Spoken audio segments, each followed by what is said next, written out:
ਕਰਤਾ ਪੁਰਖ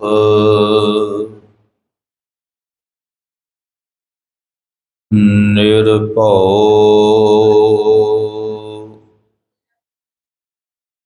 ਨਿਰਵੈਰ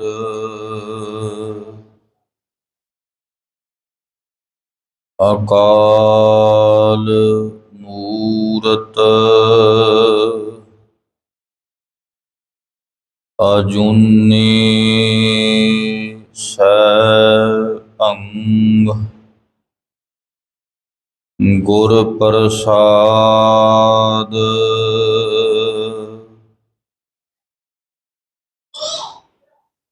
ਜੈਸਾ ਸਤਿਗੁਰ ਸੁਣੀਂਦਾ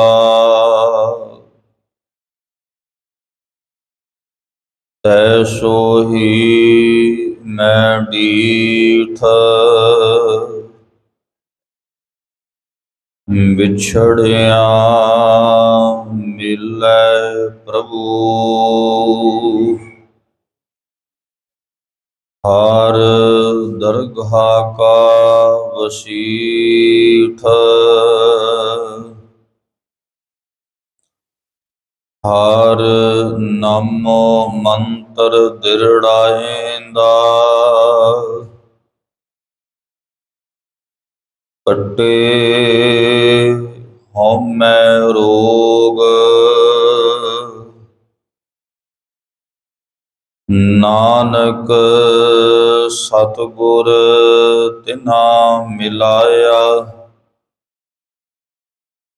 ਜਿਨਾ ਧੁਰੇ ਭਇਆ ਸੰਜੋਗ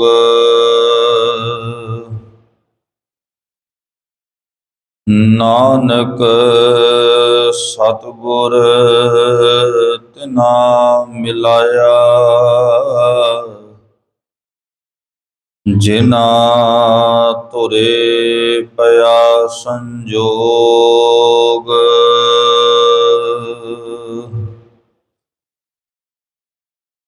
ਗੁਰਾ ਇਕ ਦੇਹ 부ਝਾਈ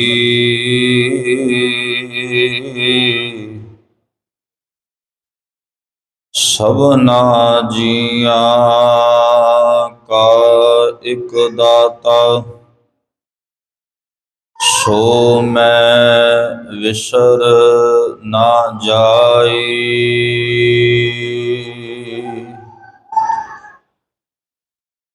ਸਭਨਾ ਜੀਆਂ ਕਾ ਇਕ ਦਾਤਾ ਸੋ ਮੈਂ ਵਿਸਰ ਨਾ ਜਾਈ ਜਿਉ ਬੁਲਾਵੇ ਤਿਉ ਬੋਲਾ ਸੁਆਮੀ ਕੁਦਰਤ ਕਵਨ ਹਮਾਰੀ ਸਾਧ ਸੰਗ ਨਾਨਕ ਜਸ ਗਾਇਓ ਜੋ ਪ੍ਰਭ ਕੀ ਅਤ ਪਿਆਰੀ ਸਾਧ ਸੰਗ ਨਾਨਕ ਜਸ ਗਾਇਓ ਜੋ ਪ੍ਰਭ ਕੀ ਅਤ ਪਿਆਰੀ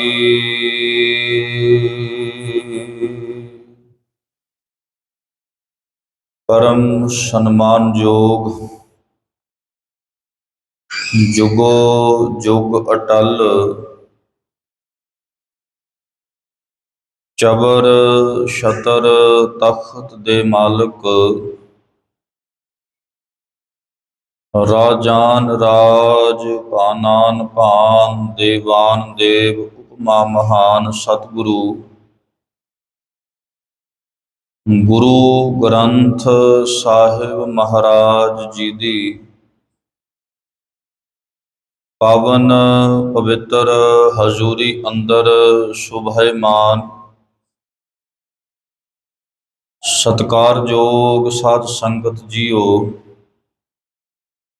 ਆਪ ਜੀ ਸਰਦਾਰ ਪਰਵਿੰਦਰ ਸਿੰਘ ਜੀ ਤਿਨਾਂ ਦੀ ਘਰਵਾਲੀ ਬੀਬੀ ਦਲਬੀਰ ਕੌਰ, ਤਿਨਾਂ ਦੀ ਬੇਟੀ ਤਰਨਪ੍ਰੀਤ ਕੌਰ, ਜਿਸ ਦੇ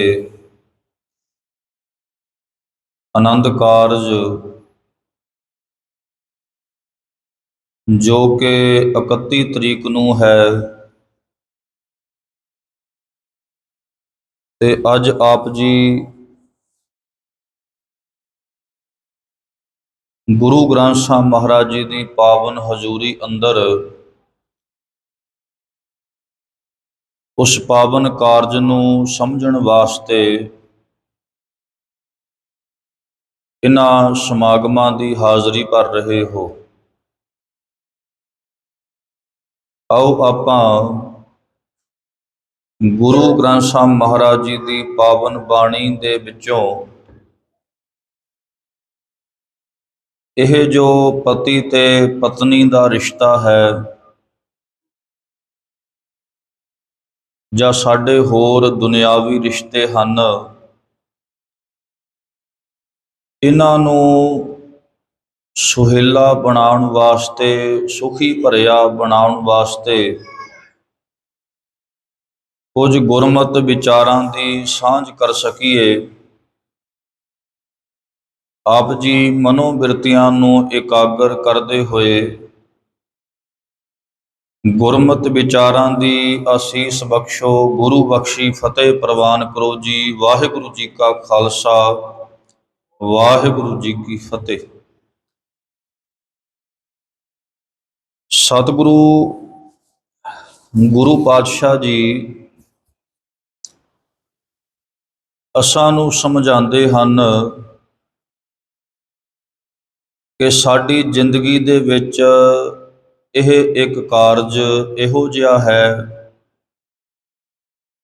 ਜਿੱਥੇ ਮਨੁੱਖ ਆਪਣੇ ਹੋਸ਼ੋ ਹਵਾਸ ਕਰਕੇ ਬਿਲਕੁਲ ਕਾਇਮ ਹੈ, ਸੁਰਤ ਕਰਕੇ ਬਿਲਕੁਲ ਉਹ ਕਾਇਮ ਹੈ। ਇਸ ਕਾਰਜ ਨੂੰ ਕਿਸ ਤਰ੍ਹਾਂ ਕਰਨਾ ਹੈ, ਉਸ ਬਾਰੇ ਸਤਿਗੁਰੂ ਗੁਰੂ ਪਾਤਸ਼ਾਹ ਜੀ ਦੀ ਅੰਮ੍ਰਿਤ ਬਾਣੀ ਸਾਨੂੰ ਬਹੁਤ ਸੋਹਣੇ ਉਪਦੇਸ਼ ਬਖਸ਼ਿਸ਼ ਕਰਦੀ ਹੈ। ਜਦੋਂ ਤੁਸੀਂ ਸਿੱਖ ਰਹਿਤ ਮਰਿਆਦਾ ਨੂੰ ਪੜ੍ਹੋ ਤਾਂ ਉਸ ਦੇ ਵਿੱਚ 3 ਕਾਰਜ ਜਿਹੜੇ ਸਿੱਖਾਂ ਵਾਸਤੇ ਮੁਕਰਰ ਕੀਤੇ ਗਏ ਹੈ। ਪਹਿਲਾ ਹੈ ਜਨਮ ਸੰਸਕਾਰ, ਤੇ ਦੂਸਰਾ ਹੈ ਅਨੰਤ, ਤੇ ਤੀਸਰਾ ਹੈ ਅੰਤਮ ਸੰਸਕਾਰ। ਜਿਸ ਵਕਤ ਬੱਚੇ ਦਾ ਜਨਮ ਹੁੰਦਾ ਹੈ, ਉਸ ਵਕਤ ਬੱਚੇ ਨੂੰ ਕੋਈ ਸੁਰਤ ਨਹੀਂ ਹੈ ਉਹ ਕਿਸ ਘਰ ਵਿੱਚ ਪੈਦਾ ਹੋਣਾ ਹੈ, ਉਹਦੇ ਮਾਂ-ਬਾਪ ਕਿਹੋ ਜਿਹੇ ਹੋਣਗੇ। ਉਹ ਸੁਰਤ ਕਰਕੇ ਬਿਲਕੁਲ ਸਾਧ ਸੰਗਤ ਕਾਇਮ ਨਹੀਂ ਹੈ। ਉੱਥੇ ਬੱਚੇ ਦੀ ਕੋਈ ਮਰਜ਼ੀ ਨਹੀਂ ਚੱਲ ਸਕਦੀ ਹੈ। ਉਹਨੂੰ ਖੁਰਾਕ ਕਿਹੋ ਜਿਹੀ ਮਿਲਣੀ ਹੈ, ਉਹਨੂੰ ਸਿੱਖਿਆ ਕਿਹੋ ਜਿਹੀ ਮਿਲਣੀ ਹੈ, ਤੇ ਉਹਦਾ ਨਾਮ ਕੀ ਰੱਖਿਆ ਜਾਣਾ ਹੈ, ਉਹਨੂੰ ਕੁਝ ਨਹੀਂ ਪਤਾ ਹੈ। ਇਸ ਕਰਕੇ ਜਿਹੜਾ ਪਹਿਲਾ ਸੰਸਕਾਰ ਹੈ ਜਨਮ ਸੰਸਕਾਰ, ਉਹ ਉਹਦੇ ਮਾਪਿਆਂ ਤੇ ਡਿਪੈਂਡ ਕਰਦਾ ਹੈ। ਉਹ ਮਾਪੇ ਆਪਣੇ ਬੱਚੇ ਨੂੰ ਕਿਹੋ ਜਿਹਾ ਸੰਸਕਾਰ ਦੇ ਰਹੇ ਨੇ। ਇਸੇ ਤਰ੍ਹਾਂ ਜਿਹੜਾ ਅੰਤਮ ਸੰਸਕਾਰ ਵੀ ਇਸੇ ਤਰ੍ਹਾਂ ਹੈ। ਉੱਥੇ ਵੀ ਮਨੁੱਖ ਦੀ ਕੋਈ ਨਹੀਂ ਚੱਲਦੀ ਹੈ, ਉਹ ਵੀ ਸਾਰਾ ਹੀ ਪਰਿਵਾਰ ਦੇ ਸਿਰ ਤੇ ਹੁੰਦਾ ਹੈ। ਇੱਕ ਆਨੰਦ ਸੰਸਕਾਰ ਇਹੋ ਜਿਹਾ ਹੈ ਜਿੱਥੇ ਮਨੁੱਖ ਸੁਰਤ ਕਰਕੇ ਬਿਲਕੁਲ ਕਾਇਮ ਹੈ। ਉਹ ਆਪਣੀ ਜ਼ਿੰਦਗੀ ਦੇ ਜਿਹੜੇ ਫੈਸਲੇ ਹੈ ਉਹ ਸਹੀ ਤਰੀਕੇ ਦੇ ਨਾਲ ਲੈ ਸਕਦਾ ਹੈ।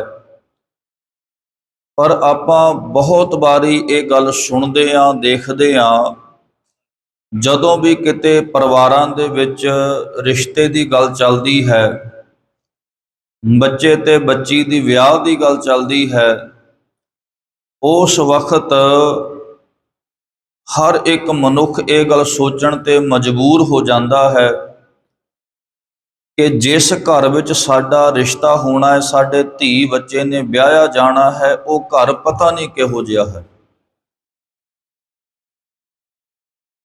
ਤੇ ਸਾਧ ਸੰਗਤ, ਉਸ ਘਰ ਨੂੰ ਚੰਗਾ ਬਣਾਉਣ ਵਾਸਤੇ ਸਤਿਗੁਰੂ ਗੁਰੂ ਪਾਤਸ਼ਾਹ ਜੀ ਨੇ ਸਾਨੂੰ ਉਪਦੇਸ਼ ਬਖਸ਼ਿਸ਼ ਕੀਤੇ ਹੈ। ਮੈਂ ਇਹ ਉਪਦੇਸ਼ ਸ਼ੁਰੂ ਕਰਨ ਤੋਂ ਪਹਿਲਾਂ ਇੱਕ ਛੋਟੀ ਜਿਹੀ ਗਾਥਾ ਤੁਹਾਡੇ ਸਮਕਸ਼ ਬੇਨਤੀ ਕਰਦੇ ਹਾਂ। ਅੱਜ ਸਾਡੇ ਵਿੱਚ ਇਹ ਤਰੁੱਟੀਆਂ ਆਈਆਂ ਕਿਉਂ ਹੈ, ਕਿਉਂ ਸਾਨੂੰ ਇੰਨਾ ਮਜਬੂਰ ਹੋਣੇ ਪੈ ਰਿਹਾ ਹੈ। ਜਦੋਂ ਆਪਾਂ ਆਪਣੇ ਰਿਸ਼ਤਿਆਂ ਦੀ ਗੰਢ ਮਾਰਨੀ ਹੈ, ਮਨੁੱਖ ਬੜਾ ਚਿੰਤਤ ਹੈ, ਬੜਾ ਸੋਚਣ ਤੇ ਮਜਬੂਰ ਹੈ ਕਿ ਪਤਾ ਨਹੀਂ ਮੇਰੇ ਨਾਲ ਕੀ ਹੋਵੇਗਾ, ਪਰਿਵਾਰ ਕਿਹੋ ਜਿਹਾ ਮਿਲੇਗਾ, ਮੇਰਾ ਜੀਵਨ ਸਾਥੀ ਕਿਹੋ ਜਿਹਾ ਮਿਲੇਗਾ। ਉਹਦੇ ਪਿੱਛੇ ਇੱਕ ਕਾਰਨ ਹੈ। ਉਹਦੇ ਪਿੱਛੇ ਕਾਰਨ ਇਹ ਹੈ ਕਿ ਆਪਾਂ ਆਪਣੇ ਬੱਚਿਆਂ ਨੂੰ ਹਰ ਇੱਕ ਉਹ ਕੰਮ ਸਿਖਾਇਆ ਹੈ ਕਿ ਤੂੰ ਆਪਣੀ ਜ਼ਿੰਦਗੀ ਦੇ ਵਿੱਚ, ਬਿਜ਼ਨਸ ਦੇ ਵਿੱਚ ਕਿਵੇਂ ਕਾਮਯਾਬ ਹੋਣਾ ਹੈ, ਕਿਵੇਂ ਪੜ੍ਹਾਈ ਕਰਨੀ ਹੈ, ਉੱਥੇ ਸਾਰਿਆਂ ਦਾ ਜ਼ੋਰ ਹੈ।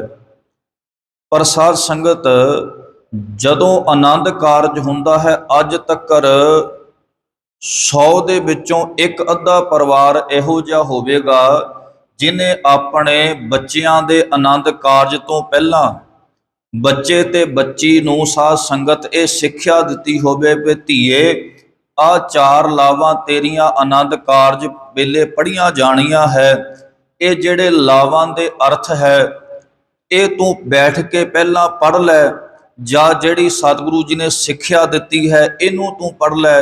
ਉੱਥੇ ਤੱਕ ਆਪਾਂ ਕਦੇ ਯਤਨ ਨਹੀਂ ਕੀਤਾ ਹੈ। ਇਹਦਾ ਕਾਰਨ ਹੈ ਸਾਧ ਸੰਗਤ। ਉਹ ਕਾਰਨ ਕੀ ਹੈ? ਦੋ ਆਪਸ ਵਿੱਚ ਬੜੇ ਗੂੜ੍ਹੇ ਮਿੱਤਰ ਨੇ, ਬਚਪਨ ਦੇ ਮਿੱਤਰ ਨੇ, ਬੜੀ ਉਹਨਾਂ ਦੀ ਯਾਰੀ ਹੈ। ਬਚਪਨ ਵਿੱਚ ਖੇਡੇ ਤੇ ਖੇਡਦਿਆਂ ਖੇਡਦਿਆਂ ਸਾਧ ਸੰਗਤ ਸਮਾਂ ਬਤੀਤ ਹੋਇਆ, ਵੱਡੇ ਹੋ ਗਏ। ਹੁਣ ਕਾਰੋਬਾਰ ਦੇ ਸਿਲਸਿਲੇ ਦੇ ਵਿੱਚ ਉਹ ਸਾਧ ਸੰਗਤ ਘੁੰਮ ਰਹੇ ਹੈ ਤੇ ਉਹਨਾਂ ਦੇ ਵਿੱਚੋਂ ਇੱਕ ਦਾ ਕੰਮ ਜਿਹੜਾ ਉਹ ਵਿਦੇਸ਼ ਦਾ ਬਣ ਗਿਆ ਹੈ। ਇਹ ਬੜੀ ਧੀਰਜਤਾ ਦੇ ਨਾਲ ਸੁਣਿਓ, ਸਾਡੇ ਨਾਲ ਕੀ ਹੋ ਰਿਹਾ ਹੈ, ਸਾਡੇ ਘਰ ਵਿੱਚ ਅੱਜ ਇਹ ਤਰੁੱਟੀਆਂ ਆ ਕਿਉਂ ਰਹੀਆਂ ਹੈ। ਉਹਨਾਂ ਦੇ ਵਿੱਚੋਂ ਇੱਕ ਦਾ ਕੰਮ ਉਹ ਵਿਦੇਸ਼ ਦਾ ਬਣ ਗਿਆ ਤੇ ਉਹ ਆਪਣੇ ਮਿੱਤਰ ਨੂੰ ਮਿਲ ਕੇ ਵਿਦੇਸ਼ ਚਲਾ ਜਾਂਦਾ ਹੈ। ਤੇ ਜਦੋਂ ਵਿਦੇਸ਼ ਗਿਆ, ਉਹਨੇ ਹੱਡ ਭੰਨਵੀਂ ਮਿਹਨਤ ਕੀਤੀ, ਮਸ਼ੱਕਤ ਕੀਤੀ, ਘਾਲਣਾ ਘਾਲੀ ਤੇ 2 4 5 ਸਾਲ ਲਾ ਕੇ ਉਹਨੇ ਚੰਗੇ ਪੈਸੇ ਇਕੱਠੇ ਕਰਕੇ ਉਹ ਜਦੋਂ ਵਾਪਸ ਆਪਣੇ ਵਤਨ ਆਇਆ ਤੇ ਆ ਕੇ ਆਪਣੇ ਮਿੱਤਰ ਨੂੰ ਮਿਲਿਆ। ਆਪਸ ਵਿੱਚ ਗੱਲਾਂ ਹੋਈਆਂ ਸਾਧ ਸੰਗਤ, ਬਚਪਨ ਦੀਆਂ ਫਿਰ ਗੱਲਾਂ ਹੋਣ ਲੱਗੀਆਂ, ਪਰਿਵਾਰਾਂ ਦੀਆਂ ਗੱਲਾਂ ਹੋਣ ਲੱਗੀਆਂ। ਬੜੀ ਖੁਸ਼ੀ ਹੈ। ਤੇ ਜਿਹੜਾ ਵਿਦੇਸ਼ ਤੋਂ ਆਇਆ ਮਿੱਤਰ ਸੀ, ਉਹਨੇ ਆਪਣੇ ਦੂਸਰੇ ਮਿੱਤਰ ਨੂੰ ਆਖਿਆ ਕਿ ਮੈਂ ਚਾਹੁੰਦਾ ਹਾਂ ਕਿ ਮੇਰੇ ਕੋਲ ਇੱਕ ਸੋਹਣਾ ਜਿਹਾ ਘਰ ਹੋਵੇ, ਮੈਂ ਆਪਣਾ ਇੱਥੇ ਇੱਕ ਘਰ ਬਣਾਉਣਾ ਚਾਹੁੰਦਾ ਹਾਂ। ਤੇ ਸਾਧ ਸੰਗਤ, ਜਦੋਂ ਇਹ ਗੱਲ ਦੂਸਰੇ ਮਿੱਤਰ ਨੇ ਸੁਣੀ, ਉਹ ਕਹਿੰਦਾ ਇਹ ਬਹੁਤ ਚੰਗੀ ਗੱਲ ਹੈ। ਹਰ ਇੱਕ ਮਨੁੱਖ ਨੂੰ ਘਰ ਦੀ ਲੋੜ ਹੁੰਦੀ ਹੈ, ਬੰਦੇ ਦੇ ਕੋਲ ਰਹਿਣ ਵਾਸਤੇ ਟਿਕਾਣਾ ਹੋਣਾ ਚਾਹੀਦਾ ਹੈ, ਤੇ ਤੂੰ ਆਪਣਾ ਇੱਥੇ ਇੱਕ ਘਰ ਬਣਾ। ਹੁਣ ਦੋਨੋਂ ਜਾਣੇ ਸਾਧ ਸੰਗਤ, ਜਿਹੜਾ ਮਿਸਤਰੀ ਘਰ ਬਣਾਉਂਦਾ ਸੀ ਉਹਦੇ ਕੋਲ ਗਏ ਤੇ ਸਾਰੀ ਗੱਲਬਾਤ ਕੀਤੀ, ਨਕਸ਼ਾ ਤਿਆਰ ਹੋਇਆ ਤੇ ਉਹ ਘਰ ਜਿਹੜਾ ਬਣਾਉਣਾ ਸੀ ਉਹ ਸ਼ੁਰੂ ਕਰ ਦਿੱਤਾ। ਜਦੋਂ ਉਹ ਘਰ ਬਣਾਉਣਾ ਸ਼ੁਰੂ ਕੀਤਾ, ਹਜੇ ਘਰ ਬਣ ਰਿਹਾ ਸੀ। ਜਿਹੜਾ ਵਿਦੇਸ਼ ਦੇ ਵਿੱਚੋਂ ਆਇਆ ਸੀ ਤੇ ਉਹਦੀ ਜਿਹੜੀ ਛੁੱਟੀ ਸੀ ਉਹ ਖਤਮ ਹੋ ਗਈ ਤੇ ਉਹ ਸਮੇਂ ਦੇ ਨਾਲ ਜਦੋਂ ਵਾਪਸ ਪਰਤਣ ਲੱਗਿਆ ਵਿਦੇਸ਼ ਨੂੰ, ਤੇ ਸਾਰੀ ਜ਼ਿੰਮੇਵਾਰੀ ਆਪਣੇ ਮਿੱਤਰ ਨੂੰ ਦੇ ਗਿਆ, ਬਈ ਮੈਂ ਹੁਣ ਫਿਰ ਚੱਲਿਆ ਹਾਂ ਤੇ ਤੂੰ ਹੁਣ ਸਾਰਾ ਧਿਆਨ ਤੈਂ ਰੱਖਣਾ, ਇਹ ਤੇਰੀ ਜ਼ਿੰਮੇਵਾਰੀ ਹੈ। ਤੇ ਸਾਧ ਸੰਗਤ ਆਪ ਫਿਰ ਪਰਤ ਕੇ ਵਿਦੇਸ਼ ਨੂੰ ਚਲਾ ਗਿਆ ਤੇ ਜਿਹੜਾ ਘਰ ਬਣਦਾ ਸੀ ਉਹਨੂੰ ਕੰਪਲੀਟ ਉਹਦੇ ਮਿੱਤਰ ਨੇ ਕਰਵਾ ਦਿੱਤਾ ਤੇ ਕਰਵਾ ਕੇ ਫੋਨ ਕੀਤਾ ਕਿ ਆਹ ਜਿਹੜਾ ਤੇਰਾ ਘਰ ਇਹ ਬਿਲਕੁਲ ਤਿਆਰ ਹੋ ਗਿਆ ਹੈ। ਹੁਣ ਫਿਰ 2 ਸਾਲ ਦਾ ਸਮਾਂ ਨਿਕਲਿਆ, ਉਹ ਫਿਰ ਵਾਪਸ ਪਰਤ ਕੇ ਆਇਆ। ਜਦੋਂ ਵਾਪਸ ਪਰਤ ਕੇ ਆਇਆ ਤੇ ਸਾਧ ਸੰਗਤ ਹੁਣ ਰਿਸ਼ਤੇਦਾਰੀ ਦੇ ਵਿੱਚ ਬੜੇ ਫੰਕਸ਼ਨ ਸੀ, ਬੜੇ ਵਿਆਹ ਸੀ, ਸਾਰੇ ਪਾਸੇ ਜਾਣਾ ਸੀ। ਉਹ ਘਰ ਦੇ ਵਿੱਚ ਆ ਕੇ ਇੱਕ ਦਿਨ ਰਿਹਾ, ਆਪਣੇ ਮਿੱਤਰ ਨੂੰ ਲੈ ਕੇ ਕਦੇ ਕਿਸੇ ਰਿਸ਼ਤੇਦਾਰ ਦੇ, ਕਦੇ ਕਿਸੇ ਰਿਸ਼ਤੇਦਾਰ ਦੇ, ਕਦੇ ਕਿਸੇ ਪਾਸੇ। ਇਸ ਤਰ੍ਹਾਂ ਜਿਹੜੀ ਉਹਦੇ ਛੁੱਟੀ ਸੀ, ਉਹ ਦਿਨ ਸੀ, ਸਾਧ ਸੰਗਤ ਹੌਲੀ ਹੌਲੀ ਕਰਕੇ ਉਹ ਬਿਲਕੁਲ ਨੇੜੇ ਆ ਗਏ ਆ। ਹੁਣ ਫਿਰ ਵਿਦੇਸ਼ ਨੂੰ ਜਾਣ ਦੀ ਤਿਆਰੀ ਕਰਨ ਲੱਗਿਆ ਆ। ਤੇ ਜਦੋਂ ਤਿਆਰੀ ਕਰਨ ਲੱਗਿਆ, ਆਪਣੇ ਮਿੱਤਰ ਕੋਲ ਬੈਠਾ ਹੋਇਆ ਇੱਕ ਗੱਲ ਆਖਦਾ ਹੈ, ਕਹਿੰਦਾ ਘਰ ਤਾਂ ਆਪਾਂ ਦੇ ਕੋਲ ਹੈ, ਵੀ ਹੁਣ ਇੰਜ ਕਰੀਏ ਬਈ ਮੇਰਾ ਮਨ ਹੈ ਕਿ ਸਾਡੇ ਕੋਲ ਇੱਕ ਵਧੀਆ ਗੱਡੀ ਵੀ ਹੋਣੀ ਚਾਹੀਦੀ, ਕਾਰ ਵੀ ਹੋਣੀ ਚਾਹੀਦੀ ਹੈ। ਤੇ ਉਹਦਾ ਮਿੱਤਰ ਆਖਦਾ ਵੀ ਇਹ ਵੀ ਚੰਗੀ ਗੱਲ ਹੈ, ਕਿਤੇ ਆਣੇ ਜਾਣੇ ਪੈਂਦਾ, ਔਖਾ ਹੁੰਦਾ ਹੈ, ਤੇ ਆਪਾਂ ਇੱਕ ਕਾਰ ਵੀ ਖਰੀਦ ਲੈਂਦੇ ਆ। ਹੁਣ ਦੋਨੋਂ ਜਾਣੇ ਗਏ ਤੇ ਸਾਧ ਸੰਗਤ ਉਹਨਾਂ ਨੇ ਇੱਕ ਨਵੀਂ ਕਾਰ ਖਰੀਦੀ ਤੇ ਕਾਰ ਖਰੀਦ ਕੇ ਘਰੇ ਖੜੀ ਕਰ ਦਿੱਤੀ। ਦੂਸਰੇ ਦਿਨ ਫਿਰ ਉਹ ਮਨੁੱਖ, ਉਹ ਮਿੱਤਰ ਵਿਦੇਸ਼ ਨੂੰ ਚਲਾ ਗਿਆ। ਜਦੋਂ ਪਰਤ ਕੇ ਚਲਾ ਗਿਆ, ਜਦੋਂ ਤੀਸਰੀ ਵਾਰੀ ਵਾਪਸ ਆਇਆ, ਆ ਕੇ ਸਾਧ ਸੰਗਤ ਹਜੇ ਥੋੜੇ ਕੁ ਦਿਨ ਰਿਹਾ ਸੀ ਤੇ ਐਨੇ ਨੂੰ ਉਹ ਆਪਣੇ ਮਿੱਤਰ ਨੂੰ ਫਿਰ ਇੱਕ ਗੱਲ ਆਖਦਾ, ਕਹਿੰਦਾ ਬਈ ਮੈਨੂੰ ਇੰਜ ਲੱਗਦਾ ਵੀ ਸਾਡੇ ਕੋਲ ਇੱਕ ਵਧੀਆ ਮੋਟਰਸਾਈਕਲ ਹੋਣਾ ਚਾਹੀਦਾ ਹੈ, ਬਈ ਆ ਗੱਡੀ 'ਚ ਆਣਾ ਜਾਣਾ ਬੜਾ ਔਖਾ, ਕਿਤੇ ਉੱਦਾਂ ਦੀ ਜਗ੍ਹਾ ਤੇ ਜਾਣੇ ਪੈਂਦਾ ਹੈ। ਤੇ ਉਹ ਮਿੱਤਰ ਇੱਕ ਗੱਲ ਆਖਣ ਲੱਗਿਆ, ਕਹਿੰਦਾ ਬਈ ਮੈਂ ਤੈਨੂੰ ਗੱਲ ਇੱਕ ਆਖਣੀ, ਗੁੱਸਾ ਨਾ ਕਰੀ। ਕਹਿੰਦਾ ਜੀ ਸਦਕੇ ਤੂੰ ਮੈਨੂੰ ਕਹਿ, ਮੈਂ ਗੁੱਸਾ ਕਿਉਂ ਕਰਨਾ ਹੈ। ਕਹਿੰਦਾ ਤੂੰ ਪਹਿਲੀ ਵਾਰੀ ਆਇਆ, ਆ ਘਰ ਦੇ ਉੱਪਰ ਤੈਂ ਲੱਖਾਂ ਰੁਪਇਆ ਲਾ ਦਿੱਤਾ, ਤੂੰ ਕਿੰਨਾ ਸੋਹਣਾ ਮਕਾਨ ਬਣਾਇਆ, ਤੂੰ ਰਿਹਾ ਤਾਂ ਇਹਦੇ ਵਿੱਚ ਇੱਕ ਦਿਨ ਵੀ ਨਹੀਂ, ਲੱਖਾਂ ਰੁਪਇਆ ਲਾ ਦਿੱਤਾ, ਰਿਹਾ ਇੱਕ ਦਿਨ ਵੀ ਨਹੀਂ, ਵਾਪਸ ਚਲਾ ਗਿਆ। ਤੂੰ ਦੁਬਾਰਾ ਪਰਤ ਕੇ ਆਇਆ ਤੇ ਆ ਗੱਡੀ ਲਈ ਹੈ, ਇਹਦੇ ਪਰ ਲੱਖਾਂ ਰੁਪਇਆ ਲਾ ਦਿੱਤਾ ਤੇ ਚਲਾਈ ਇੱਕ ਦਿਨ ਵੀ ਨਹੀਂ, ਬੈਠਿਆ ਇੱਕ ਦਿਨ ਵੀ ਨਹੀਂ, ਤੇ ਹੁਣ ਤੂੰ ਕਹਿੰਦਾ ਮੋਟਰਸਾਈਕਲ ਲੈਣਾ ਹੈ। ਤੇ ਇੱਕ ਗੱਲ ਦੱਸ, ਜਦੋਂ ਚਲਾਣਾ ਨਹੀਂ ਹੈ, ਜਦੋਂ ਵਿੱਚ ਬੈਠਣਾ ਨਹੀਂ, ਜਦੋਂ ਰਹਿਣਾ ਨਹੀਂ, ਤੇ ਫਿਰ ਇਹ ਕਰਦਾ ਕਿਉਂ ਪਿਆ ਆ। ਤੇ ਉਹ ਮਿੱਤਰ ਆਖਣ ਲੱਗਿਆ, ਫਿਰ ਇਹ ਇੱਕ ਮੈਨੂੰ ਤਾਂ ਇੰਜ ਪ੍ਰਤੀਤ ਹੁੰਦਾ ਹੈ ਕਿ ਤੈਨੂੰ ਸਹੂਲਤ ਨਹੀਂ, ਤੈਨੂੰ ਤਾਂ ਸਿਰਫ ਇੱਕ ਲੋਕ ਦਿਖਾਵਾ ਚਾਹੀਦਾ, ਵੇ ਲੋਕ ਆਖਣ ਵੀ ਬਾਹਰੋਂ ਆਇਆ, ਬੜਾ ਪੈਸਾ ਹੈ, ਕਿੰਨੀ ਸੋਹਣੀ ਕੋਠੀ ਹੈ, ਕਿੰਨੀ ਸੋਹਣੀ ਕਾਰ ਹੈ। ਉਹ ਭਲਿਆ ਜਿਹੜੀ ਇਹ ਮਿਹਨਤ, ਬੜੀ ਜਿਹੜੀ ਪੈਸਾ ਹੈ, ਬੜੀ ਮੁਸ਼ੱਕਤ ਦੇ ਨਾਲ ਕਮਾਇਆ ਜਾਂਦਾ, ਇਹਨੂੰ ਖਰਾਬ ਨਾ ਕਰ। ਉਹਦੇ ਗੱਲ ਉਹ ਖਾਨੇ ਪੈ ਗਈ ਹੈ ਵੀ ਰਹਿਣਾ ਤਾਂ ਮੈਂ 2-4 ਦਿਨ ਹੁੰਦਾ ਹੈ, ਤੇ ਐਡਾ ਮੈਨੂੰ ਪੈਸੇ ਲਾਉਣ ਦੀ ਵੀ ਕੀ ਲੋੜ ਹੈ। ਹੁਣ ਇਹੀ ਹਾਲ ਸਾਧ ਸੰਗਤ ਅੱਜ ਸਾਡੇ ਸਿੱਖ ਘਰਾਂ ਵਿੱਚ ਹੋ ਰਿਹਾ ਹੈ। ਉਹ ਕੀ ਹੋ ਰਿਹਾ ਹੈ ਸਾਧ ਸੰਗਤ, ਅੱਜ ਤੁਸੀਂ ਦੇਖੋ ਗੁਰੂ ਘਰਾਂ ਦੇ ਵਿੱਚ ਬੜੇ ਬੜੇ ਹਾਲਾਂ ਦੇ ਵਿੱਚ ਕਿੱਡੀਆਂ ਸਾਧ ਸੰਗਤ ਪਾਠਾਂ ਦੀਆਂ ਲੜੀਆਂ ਰੱਖੀਆਂ ਹੁੰਦੀਆਂ ਆ। ਕਈ ਜਗ੍ਹਾ 2-2 ਪਾਠ, 4-4 ਪਾਠ, 20-20 ਪਾਠ, ਕਈ ਵਾਰੀ ਇਹੋ ਜਿਹਾ ਵੀ ਹੋ ਜਾਂਦਾ ਹੈ 100-100 ਪਾਠ ਵੀ ਇਕੱਠਾ ਰੱਖਿਆ ਜਾਂਦਾ। ਲੜੀ ਸਾਧ ਸੰਗਤ, ਜਿਵੇਂ ਦੀਵਾਲੀ ਵਾਲੇ ਦਿਨ ਤੁਸੀਂ ਦੇਖੋ ਦੀਵਿਆਂ ਦੀ ਇੱਕ ਲੜੀ ਬਣਾ ਕੇ ਰੱਖ ਦਿੱਤੀ ਜਾਂਦੀ ਹੈ, ਪਰ ਯਾਦ ਰੱਖਿਓ ਉਹ ਸਿਰਫ ਇੱਕ ਰੋਸ਼ਨੀ ਵਾਸਤੇ ਹੈ, ਉਹਦੇ ਕੋਲੋਂ ਮਨੁੱਖ ਲਾਹਾ ਕੋਈ ਨਹੀਂ ਪ੍ਰਾਪਤ ਕਰ ਸਕਦਾ। ਦੀਵਾਲੀ ਵਾਲੇ ਦਿਨ ਮਨੁੱਖ ਦੀਵੇ ਲੈਂਦਾ ਹੈ, ਵਿੱਚ ਤੇਲ ਪਾਉਂਦਾ, ਬੱਤੀ ਪਾਉਂਦਾ, ਮਸ਼ੱਕਤ ਕਰਦਾ ਹੈ, ਦੀਵੇ ਬਾਲਦਾ ਹੈ, ਪਰ ਉਹਨਾਂ ਦੀਵਿਆਂ ਦੇ ਕੋਲੋਂ ਮਨੁੱਖ ਲਾਹਾ ਨਹੀਂ ਪ੍ਰਾਪਤ ਕਰ ਸਕਦਾ। ਇਸੇ ਤਰ੍ਹਾਂ ਅੱਜ ਸਾਡੇ ਸਿੱਖਾਂ ਦੇ ਵਿੱਚ ਹੋ ਰਿਹਾ, ਆਪਾਂ ਲੜੀਆਂ ਪਾਠਾਂ ਦੀਆਂ ਕਰਾ ਦਿੱਤੀਆਂ, ਪਰ ਕੋਲ ਬੈਠ ਕੇ ਲਾਹਾ ਨਹੀਂ ਪ੍ਰਾਪਤ ਕਰਿਆ।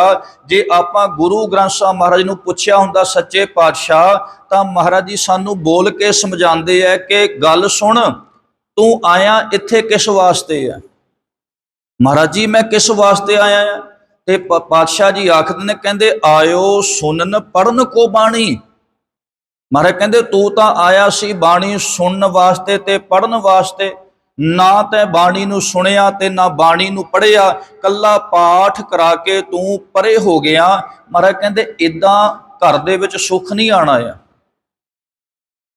ਸਤਿਗੁਰੂ ਗੁਰੂ ਪਾਤਸ਼ਾਹ ਨੂੰ ਹੁਣ दूसरा सवाल कर दिता, जे महाराज मैं तुहाडे कोल बैठा, मैं बाणी नूं पढ़ा, मैं बाणी नूं सुना, की होवेगा? ਇਹ ਸਤਿਗੁਰੂ ਗੁਰੂ ਪਾਤਸ਼ਾਹ ਕਹਿੰਦੇ, ਜੇ ਤੂੰ ਇਮਾਨਦਾਰੀ ਦੇ ਨਾਲ ਗੁਰੂ ਕੋਲ ਬੈਠ ਕੇ ਬਾਣੀ ਨੂੰ ਪੜ੍ਹੇਗਾ, ਬਾਣੀ ਨੂੰ ਸੁਣੇਗਾ, ਪਤਾ ਕੀ ਹੋਵੇਗਾ? ਫਿਰ ਮਹਾਰਾਜ ਕਹਿੰਦੇ, ਦੁੱਖ ਰੋਗ ਸੰਤਾਪ ਉਤਰੇ, ਸੁਣੀ ਸੱਚੀ ਬਾਣੀ। ਮਹਾਰਾਜ ਕਹਿੰਦੇ ਤੇਰੇ ਦੁੱਖ ਖਤਮ ਹੋ ਜਾਣਗੇ। ਹੁਣ ਬੰਦੇ ਨੇ ਤੀਸਰਾ ਸਵਾਲ ਕਰ ਦਿੱਤਾ। ਉਹ ਤੀਸਰਾ ਸਵਾਲ ਸੀ ਕਿ ਮਹਾਰਾਜ ਜੀ ਮੈਂ ਬਾਣੀ ਪੜ੍ਹ ਵੀ ਲਈ, ਸੁਣ ਵੀ ਲਈ, ਪਰ ਦੁੱਖ ਤਾਂ ਦੂਰ ਹੋਏ ਨਹੀਂ ਹੈ। ਹੁਣ ਸਾਡੇ ਵਿੱਚ ਕਿੰਨੇ ਇਹੋ ਜਿਹੇ ਵੀ ਪਰਿਵਾਰ ਹੋਣੇ ਆ, ਸਿੱਖ ਹੋਣੇ ਆ, ਜਿਹੜੇ ਰੋਜ਼ ਬਾਣੀ ਪੜ੍ਹਦੇ ਆ, ਰੋਜ਼ ਬਾਣੀ ਸੁਣਦੇ ਆ, ਪਰ ਉਹਨਾਂ ਨਾਲ ਗੱਲ ਕਰਕੇ ਦੇਖੋ, ਬੰਦਾ ਕਹਿੰਦਾ ਯਾਰ ਮੈਂ ਹਜੇ ਦੁਖੀ ਆ, ਘਰ ਦੇ ਵਿੱਚ ਮੇਰੇ ਦੁੱਖ ਬਹੁਤ ਹੈ। ਪਾਤਸ਼ਾਹ ਜੀ ਕਹਿੰਦੇ ਬਾਣੀ ਪੜ੍ਹੀ ਤੂੰ ਜ਼ਰੂਰ ਹੈ, ਬਾਣੀ ਸੁਣੀ ਤੂੰ ਜ਼ਰੂਰ ਹੈ, ਪਰ ਜਿੱਦਾਂ ਸੁਣਨੀ ਸੀ, ਜਿੱਦਾਂ ਪੜ੍ਹਨੀ ਸੀ, ਉੱਦਾਂ ਨਹੀਂ ਪੜ੍ਹੀ ਗਈ। ਮਹਾਰਾਜ ਉਹ ਕਿਵੇਂ? ਸਤਿਗੁਰੂ ਗੁਰੂ ਪਾਤਸ਼ਾਹ ਜੀ ਆਖਣ, ਕਹਿੰਦੇ ਇਹ ਬਾਣੀ ਜਿਹੜੀ ਇਹ ਬਾਣੀ ਹੈ, ਧੁਰ ਕੀ ਬਾਣੀ ਹੈ। ਮਹਾਰਾਜ ਕਹਿੰਦੇ ਇਹ ਬਾਣੀ ਜੋ ਜੀ ਹੋ ਜਾਣਾ, ਕਹਿੰਦੇ ਜਿਹੜਾ ਅੰਤਰ ਆਤਮੇ ਤੁਹਾਨੂੰ ਪਿਆਰ ਕਰੇ, ਕੱਲਾ ਗੱਲਾਂ ਬਾਤਾਂ ਨਹੀਂ ਹੈ। ਸਾਧ ਸੰਗਤ ਸਾਨੂੰ ਇਹ ਗੱਲ ਸੋਚਣ ਤੇ ਮਜਬੂਰ ਹੋਣਾ ਪੈ ਰਿਹਾ ਹੈ ਕਿ ਅੱਜ ਸਿੱਖਾਂ ਦੇ ਵਿੱਚ ਬਾਣੀ ਤਾਂ ਬੜੀ ਪੜ੍ਹੀ ਜਾ ਰਹੀ ਹੈ, ਅੱਜ ਸਿੱਖਾਂ ਦੇ ਵਿੱਚ ਪਾਠ ਬੜੇ ਹੋ ਰਹੇ ਆ, ਲੜੀਆਂ ਚੱਲਦੀਆਂ ਪਈਆਂ ਆ, ਪਰ ਸਾਧ ਸੰਗਤ ਕਿਸੇ ਪਾਸਿਓਂ ਬਾਣੀ ਦਾ ਕੋਈ ਸ਼ਬਦ ਦਿਖਾਈ ਨਹੀਂ ਦਿੰਦਾ। ਫਿਰ ਮਜਬੂਰ ਕਰਦਾ ਵੀ ਘਾਟ ਕਿੱਥੇ ਆ ਸਿੱਖਾਂ ਦੇ ਵਿੱਚ। ਸਾਧ ਸੰਗਤ ਜਿਹੜਾ ਸਿਆਣਾ ਮਨੁੱਖ ਹੈ ਨਾ, ਉਹ ਜਦੋਂ ਕੋਈ ਕੰਮ ਕਰਦਾ ਹੈ ਤੇ ਸਾਧ ਸੰਗਤ ਬਾਅਦ ਵਿੱਚ ਬੈਠ ਕੇ ਇੱਕ ਵਾਰੀ ਸੋਚਦਾ ਵੀ ਭਾਈ ਮੈਂ ਇਸ ਕੰਮ ਵਾਸਤੇ ਮੈਂ ਪੈਸੇ ਖਰਚੇ ਹੈ, ਮੈਂ ਇਸ ਚੀਜ਼ ਵਾਸਤੇ ਆ ਪੈਸੇ ਖਰਚੇ ਆ, ਕਿ ਮੈਨੂੰ ਇਹ ਲਾਭ ਹੋਇਆ ਕਿ ਨਹੀਂ ਹੋਇਆ। ਆਪਾਂ ਕਦੇ ਇਹ ਗੱਲਾਂ ਨਹੀਂ ਸੋਚੀਆਂ। ਹੁਣ ਸਤਿਗੁਰੂ ਗੁਰੂ ਪਾਤਸ਼ਾਹ ਜੀ ਆਖਦੇ ਨੇ, ਕਹਿੰਦੇ ਤੂੰ ਆਪਣੇ ਘਰ ਨੂੰ ਸੁਖੀ ਕਰਨਾ ਚਾਹੁੰਦਾ ਹੈ, ਤੂੰ ਆਪਣੇ ਘਰ ਵਿੱਚ ਸੁੱਖ ਲਿਆਣਾ ਚਾਹੁੰਦਾ ਹੈ, ਤੇ ਫਿਰ ਮਹਾਰਾਜ ਕਹਿੰਦੇ ਤੂੰ ਬਾਣੀ ਨੂੰ ਸੁਣ, ਬਾਣੀ ਨੂੰ ਸੁਣ ਕੇ ਆਪਣੇ ਘਰ ਅੰਦਰ ਇਹਨੂੰ ਕਮਾਈ ਤੇ ਤੇਰੇ ਘਰ ਵਿੱਚ ਸੁੱਖ ਆ ਜਾਣਗੇ। ਹੁਣ ਆ ਗੱਲ ਸਾਧ ਸੰਗਤ ਬੜੀ ਪਕੜ ਵਿੱਚ ਰੱਖਿਓ। ਅੱਜ ਮੈਂ ਜਿਹੜੀ ਪਹਿਲਾਂ ਬੇਨਤੀ ਕੀਤੀ ਹੈ, ਜਦੋਂ ਵੀ ਕੋਈ ਮਨੁੱਖ ਰਿਸ਼ਤੇ ਦੀ ਗੰਢ ਮਾਰਦਾ ਹੈ, ਬੱਚੇ ਤੇ ਬੱਚੀ ਦਾ ਵਿਆਹ ਹੁੰਦਾ ਹੈ, ਉਹ ਬੜਾ ਮਨੁੱਖ ਚਿੰਤਾ ਦੇ ਵਿੱਚ ਹੈ। ਪਤਾ ਨਹੀਂ ਕਿਹੋ ਜਿਹੇ ਮਿਲਣਗੇ, ਕਿਹੋ ਜਿਹਾ ਸਾਡੇ ਧੀ ਨਾਲ, ਸਾਡੇ ਬੱਚੇ ਨਾਲ ਕਿਹੋ ਜਿਹਾ ਕੰਮ ਹੋਵੇਗਾ, ਉਹ ਮਨੁੱਖ ਸੋਚਣ ਤੇ ਮਜਬੂਰ ਹੈ। ਪਰ ਸਤਿਗੁਰੂ ਗੁਰੂ ਪਾਤਸ਼ਾਹ ਜੀ ਦੇ ਕੋਲ ਸਾਧ ਸੰਗਤ ਜੇ ਆਪਾਂ ਬੈਠੀਏ ਤਾਂ ਮਹਾਰਾਜ ਜੀ ਆਖਦੇ ਨੇ, ਕਹਿੰਦੇ ਫਿਰ ਯਾਦ ਰੱਖ, ਜੇ ਤੂੰ ਆਪਣੇ ਘਰ ਵਿੱਚ ਸੁੱਖ ਲੈ ਕੇ ਆਣਾ ਨਾ, ਤਾਂ ਸਤਿਗੁਰੂ ਜੀ ਨੇ ਸਭ ਤੋਂ ਪਹਿਲਾਂ ਉਪਦੇਸ਼ ਦਿੱਤਾ ਹੈ ਪਤੀ ਨੂੰ। ਮੈਂ ਜਿਹੜੀ ਅੱਜ ਦੀ ਵਿਚਾਰ ਹੈ ਉਹ ਦੁਨਿਆਵੀ ਰਿਸ਼ਤਿਆਂ ਤੇ ਕਰਨੀ। ਸਾਡੇ ਰਿਸ਼ਤਿਆਂ ਦੇ ਵਿੱਚ ਅੱਜ ਫਿੱਕ ਕਿਉਂ ਪਈ ਹੈ? ਸਾਡੇ ਅੱਜ ਰਿਸ਼ਤਿਆਂ ਦੇ ਵਿੱਚ ਸਕੂਨ ਕਿਉਂ ਨਹੀਂ ਹੈ? ਮਹਾਰਾਜ ਜੀ ਨੇ ਸਭ ਤੋਂ ਪਹਿਲਾਂ ਸਿੱਖਿਆ ਦਿੱਤੀ ਹੈ ਪਤੀ ਨੂੰ, ਕਿਉਂਕਿ ਪਤੀ ਤੇ ਪਤਨੀ ਦੇ ਰਿਸ਼ਤੇ ਤੋਂ ਬਾਅਦ ਹੀ ਸਾਰੇ ਰਿਸ਼ਤੇ ਬਣਦੇ ਨੇ। ਸਤਿਗੁਰੂ ਗੁਰੂ ਪਾਤਸ਼ਾਹ ਨੂੰ ਪੁੱਛੀਏ ਕਿ ਮਹਾਰਾਜ ਪਤੀ ਨੂੰ ਸਿੱਖਿਆ ਪਹਿਲਾਂ ਕਿਉਂ? ਹੁਣ ਤੁਸੀਂ ਹੈਰਾਨ ਹੋਵੋਗੇ ਸਾਧ ਸੰਗਤ, ਗੁਰਮਤ ਨੇ ਬੱਚੇ ਤੇ ਬੱਚੀ ਦੇ ਵਿੱਚ ਫਰਕ ਨਹੀਂ ਰੱਖਿਆ ਹੈ। ਜਦੋਂ ਅੰਮ੍ਰਿਤ ਛਕਣ ਜਾਓਗੇ ਸਾਧ ਸੰਗਤ, ਉਹੀ ਅੰਮ੍ਰਿਤ ਬੱਚੇ ਵਾਸਤੇ ਤਿਆਰ ਹੁੰਦਾ ਹੈ, ਉਹੀ ਧੀ ਵਾਸਤੇ ਤਿਆਰ ਹੁੰਦਾ, ਕੋਈ ਫਰਕ ਨਹੀਂ ਹੈ। ਉੱਥੇ ਸਾਧ ਸੰਗਤ ਬੱਚਾ ਵੀ ਸ਼ਾਸਤਰ ਚਲਾ ਸਕਦਾ ਹੈ ਤੇ ਜਿਹੜੀ ਸਿੰਘਣੀ ਆ ਉਹ ਵੀ ਸ਼ਾਸਤਰ ਚਲਾ ਸਕਦੀ ਹੈ, ਕੋਈ ਫਰਕ ਨਹੀਂ ਹੈ। ਪਰ ਜਦੋਂ ਆਨੰਦ ਕਾਰਜ ਹੁੰਦਾ ਉਸ ਵਕਤ ਫਰਕ ਪੈਂਦਾ ਹੈ। ਹੁਣ ਕੋਈ ਸਾਨੂੰ ਸਵਾਲ ਕਰ ਦਵੇ ਵੀ ਗੁਰਮਤ ਦੇ ਵਿੱਚ ਤਾਂ ਫਰਕ ਕੋਈ ਨਹੀਂ ਹੈ, ਪਰ ਜਦੋਂ ਲਾਵਾਂ ਹੁੰਦੀਆਂ ਨੇ, ਜਦੋਂ ਆਨੰਦ ਕਾਰਜ ਹੁੰਦੇ, ਪ੍ਰਕਰਮਾਂ ਹੁੰਦੀਆਂ ਨੇ, ਆਪਾਂ ਤਾਂ ਹਰ ਵਾਰੀ ਦੇਖਦੇ ਹਾਂ ਕਿ ਜਿਹੜਾ ਪਤੀ ਹੈ ਉਹ ਮੋਹਰੇ ਤੁਰਿਆ ਜਾਂਦਾ ਤੇ ਜਿਹੜੀ ਉਹਦੀ ਘਰ ਵਾਲੀ ਹੈ, ਬੱਚੀ, ਉਹ ਪਿੱਛੇ ਤੁਰੀ ਜਾਂਦੀ। ਫਰਕ ਤਾਂ ਕੋਈ ਨਹੀਂ ਹੈ। ਅੱਜ ਤੱਕ ਬੱਚੀ ਮੋਹਰੇ ਕਿਉਂ ਨਹੀਂ ਤੁਰੀ ਹੈ? ਜੇ ਗੁਰਮਤ ਨੇ ਫਰਕ ਕੋਈ ਨਹੀਂ ਰੱਖਿਆ ਵੀ ਸਾਡੀ ਧੀ ਮੋਹਰੇ ਕਿਉਂ ਨਹੀਂ ਤੁਰ ਸਕਦੀ ਹੈ? ਹੁਣ ਇੱਥੇ ਗੱਲ ਸਾਧ ਸੰਗਤ ਸਮਝਣੀ ਪਵੇਗੀ। ਸਾਨੂੰ ਗੁਰੂ ਗ੍ਰੰਥ ਸਾਹਿਬ ਸੱਚੇ ਪਾਤਸ਼ਾਹ ਜੀ ਦੇ ਹਜ਼ੂਰ ਵੀ ਸਾਧ ਸੰਗਤ ਉਸ ਅਕਾਲ ਪੁਰਖ ਦੀ ਸਿੱਖਿਆ ਦਿੱਤੀ ਜਾਂਦੀ ਹੈ, ਉਸ ਅਕਾਲ ਪੁਰਖ ਨੂੰ ਸਾਧ ਸੰਗਤ ਸਮਝਾਇਆ ਜਾਂਦਾ ਹੈ। ਬੜੇ ਤਰੀਕੇ ਨਾਲ ਸੁਣਿਓ ਸਾਧ ਸੰਗਤ, ਸਮਝੋ ਇਸ ਗੱਲ ਨੂੰ। ਜਿਹੜਾ ਬੱਚਾ ਹੈ ਜਿਹਨੇ ਸਾਧ ਸੰਗਤ ਕੰਤ ਬਣਨਾ, ਜਿਹੜੀ ਬੱਚੀ ਹੈ ਉਹਨੇ ਸਾਧ ਸੰਗਤ ਸੁਹਾਗਣ ਬਣਨਾ ਹੈ। ਹੁਣ ਜਿਹੜਾ ਕੰਤ ਹੈ ਉਹ ਤੁਸੀਂ ਦੇਖੋ, ਜਦੋਂ ਆਨੰਦ ਕਾਰਜ ਹੁੰਦੇ ਉਹ ਸੱਜੇ ਹੱਥ ਬੈਠਦਾ ਹੈ ਤੇ ਜਿਹੜੀ ਬੱਚੀ ਹੈ ਉਹ ਖੱਬੇ ਹੱਥ ਬੈਠਦੀ ਹੈ। ਇਹਦਾ ਮਤਲਬ ਕੀ ਹੈ? ਇਹਦਾ ਮਤਲਬ ਹੈ ਸਾਧ ਸੰਗਤ, ਪੁਰਾਣੇ ਬਜ਼ੁਰਗਾਂ ਨੂੰ ਇਸ ਗੱਲ ਦਾ ਪਤਾ ਹੈ ਤੇ ਮੈਂ ਥੋੜਾ ਜਿਹਾ ਨੇੜੇ ਕਰਦਿਆਂ ਹੋਰ ਸੌਖਾ ਕਰਦਿਆਂ। ਸਾਧ ਸੰਗਤ ਜਿਹੜਾ ਆਪਣੇ ਤੋਂ ਵੱਡਾ ਹੋਵੇ ਉਮਰ ਦੇ ਵਿੱਚ ਵੀ ਤੇ ਸਾਧ ਸੰਗਤ ਗਿਆਨ ਦੇ ਵਿੱਚ ਵੀ, ਜਿਹੜਾ ਆਪਣੇ ਤੋਂ ਵੱਡਾ ਹੈ, ਆਪਣੇ ਤੋਂ ਗਿਆਨ ਦੇ ਵਿੱਚ ਵੱਡਾ ਹੈ ਤੇ ਸਾਧ ਸੰਗਤ ਮਨੁੱਖ ਉਹਦੀ ਰਿਸਪੈਕਟ ਕਰਦੇ ਆ, ਉਹਦੀ ਇੱਜ਼ਤ ਕਰਦੇ ਆ, ਉਹਨੂੰ ਆਪਣੇ ਸੱਜੇ ਹੱਥ ਵਡਾਉਂਦਾ ਹੈ। ਹੁਣ ਧੰਨ ਗੁਰੂ ਗ੍ਰੰਥ ਸਾਹਿਬ ਸੱਚੇ ਪਾਤਸ਼ਾਹ ਸਮਰੱਥ ਗੁਰੂ ਹੈ ਤੇ ਉਹ ਸਾਡੇ ਸੱਜੇ ਹੱਥ ਬੈਠਿਆ ਤੇ ਆਪਾਂ ਖੱਬੇ ਹੱਥ ਬੈਠ ਕੇ ਗੁਰਬਾਣੀ ਦੀ ਵਿਚਾਰ ਕਰ ਰਹੇ ਹਾਂ। ਇਹਦੇ ਵਿੱਚ ਗੁਰੂ ਗ੍ਰੰਥ ਸਾਹਿਬ ਸੱਚੇ ਪਾਤਸ਼ਾਹ ਜੀ ਦਾ ਸਤਿਕਾਰ ਹੈ। ਇਸੇ ਤਰ੍ਹਾਂ ਜਦੋਂ ਬੱਚਾ ਸੱਜੇ ਹੱਥ ਬੈਠਦਾ ਤੇ ਬੱਚੀ ਖੱਬੇ ਹੱਥ ਬੈਠਦੀ ਹੈ, ਉਹਦਾ ਮਤਲਬ ਹੈ ਕਿ ਉਹ ਧੀ ਆਪਣੇ ਪਤੀ ਦਾ ਸਤਿਕਾਰ ਕਰਦੀ ਤੇ ਉਹਨੂੰ ਸੱਜੇ ਹੱਥ ਬਿਠਾਉਂਦੀ ਹੈ। ਤੇ ਸਾਧ ਸੰਗਤ ਸਾਡਾ ਪਹਿਲਾ ਇਹ ਜਿਹੜਾ ਕਰਮ ਹੈ। ਹੁਣ ਜਦੋਂ ਪ੍ਰਕਰਮਾਂ ਹੁੰਦੀਆਂ ਨੇ, ਜਿਹੜੀ ਪਹਿਲਾਂ ਬੇਨਤੀ ਕੀਤੀ ਮੈਂ ਵੀ ਬੱਚਾ ਕਿਉਂ ਮੂਹਰੇ ਤੁਰਦਾ ਆ, ਸਾਧ ਸੰਗਤ ਉੱਥੇ ਸਾਡੇ ਵਿਦਵਾਨ ਜਿਹੜੇ ਇਹ ਗੱਲ ਆਖਦੇ ਨੇ, ਕਹਿੰਦੇ ਜਿਹੜਾ ਪਤੀ ਹੈ ਨਾ ਜੀ, ਮਾਪਿਆਂ ਨੇ, ਧੀ ਦੇ ਮਾਪਿਆਂ ਨੇ ਸਾਰਿਆਂ ਦੇ ਵਿੱਚੋਂ ਜਾਂਚ ਪੜਤਾਲ ਕਰਕੇ, ਪੁੱਛ ਗਿੱਛ ਕਰਕੇ ਸਾਧ ਸੰਗਤ ਇੱਕ ਵਰ ਦੀ ਚੋਣ ਕੀਤੀ ਹੈ।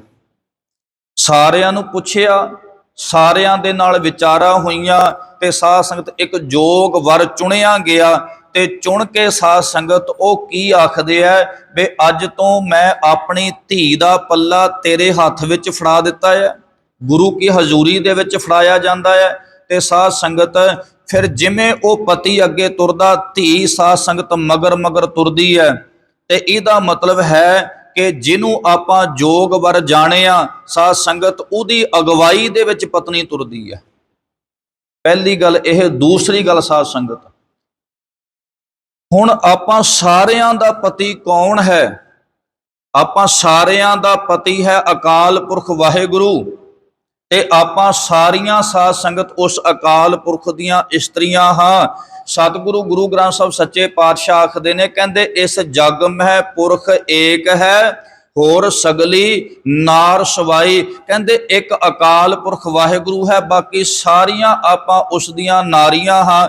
ਤੇ ਸਾਧ ਸੰਗਤ ਜਿਵੇਂ ਪਤੀ ਅੱਗੇ ਅੱਗੇ ਤੁਰਦਾ ਹੈ ਤੇ ਪਤਨੀ ਮਗਰ ਮਗਰ ਤੁਰਦੀ ਜਾਂਦੀ ਹੈ, ਇਸੇ ਤਰ੍ਹਾਂ ਸਿੱਖਾ ਤੂੰ ਵੀ ਇਹ ਗੱਲ ਯਾਦ ਰੱਖੀ, ਜਿਵੇਂ ਅਕਾਲ ਪੁਰਖ ਤੈਨੂੰ ਉਪਦੇਸ਼ ਦਿੰਦਾ ਹੈ, ਅਕਾਲ ਪੁਰਖ ਤੈਨੂੰ ਕੁਝ ਸਿੱਖਿਆ ਦਿੰਦਾ ਤੇ ਸਿੱਖ ਨੇ ਉਸ ਸੁਹਾਗਣ ਦੀ ਤਰ੍ਹਾਂ ਮਗਰ ਮਗਰ ਸਿੱਖਿਆ ਨੂੰ ਮੰਨਦੇ ਤੁਰਨਾ ਹੈ, ਮਗਰ ਮਗਰ ਤੁਰਨਾ ਹੈ।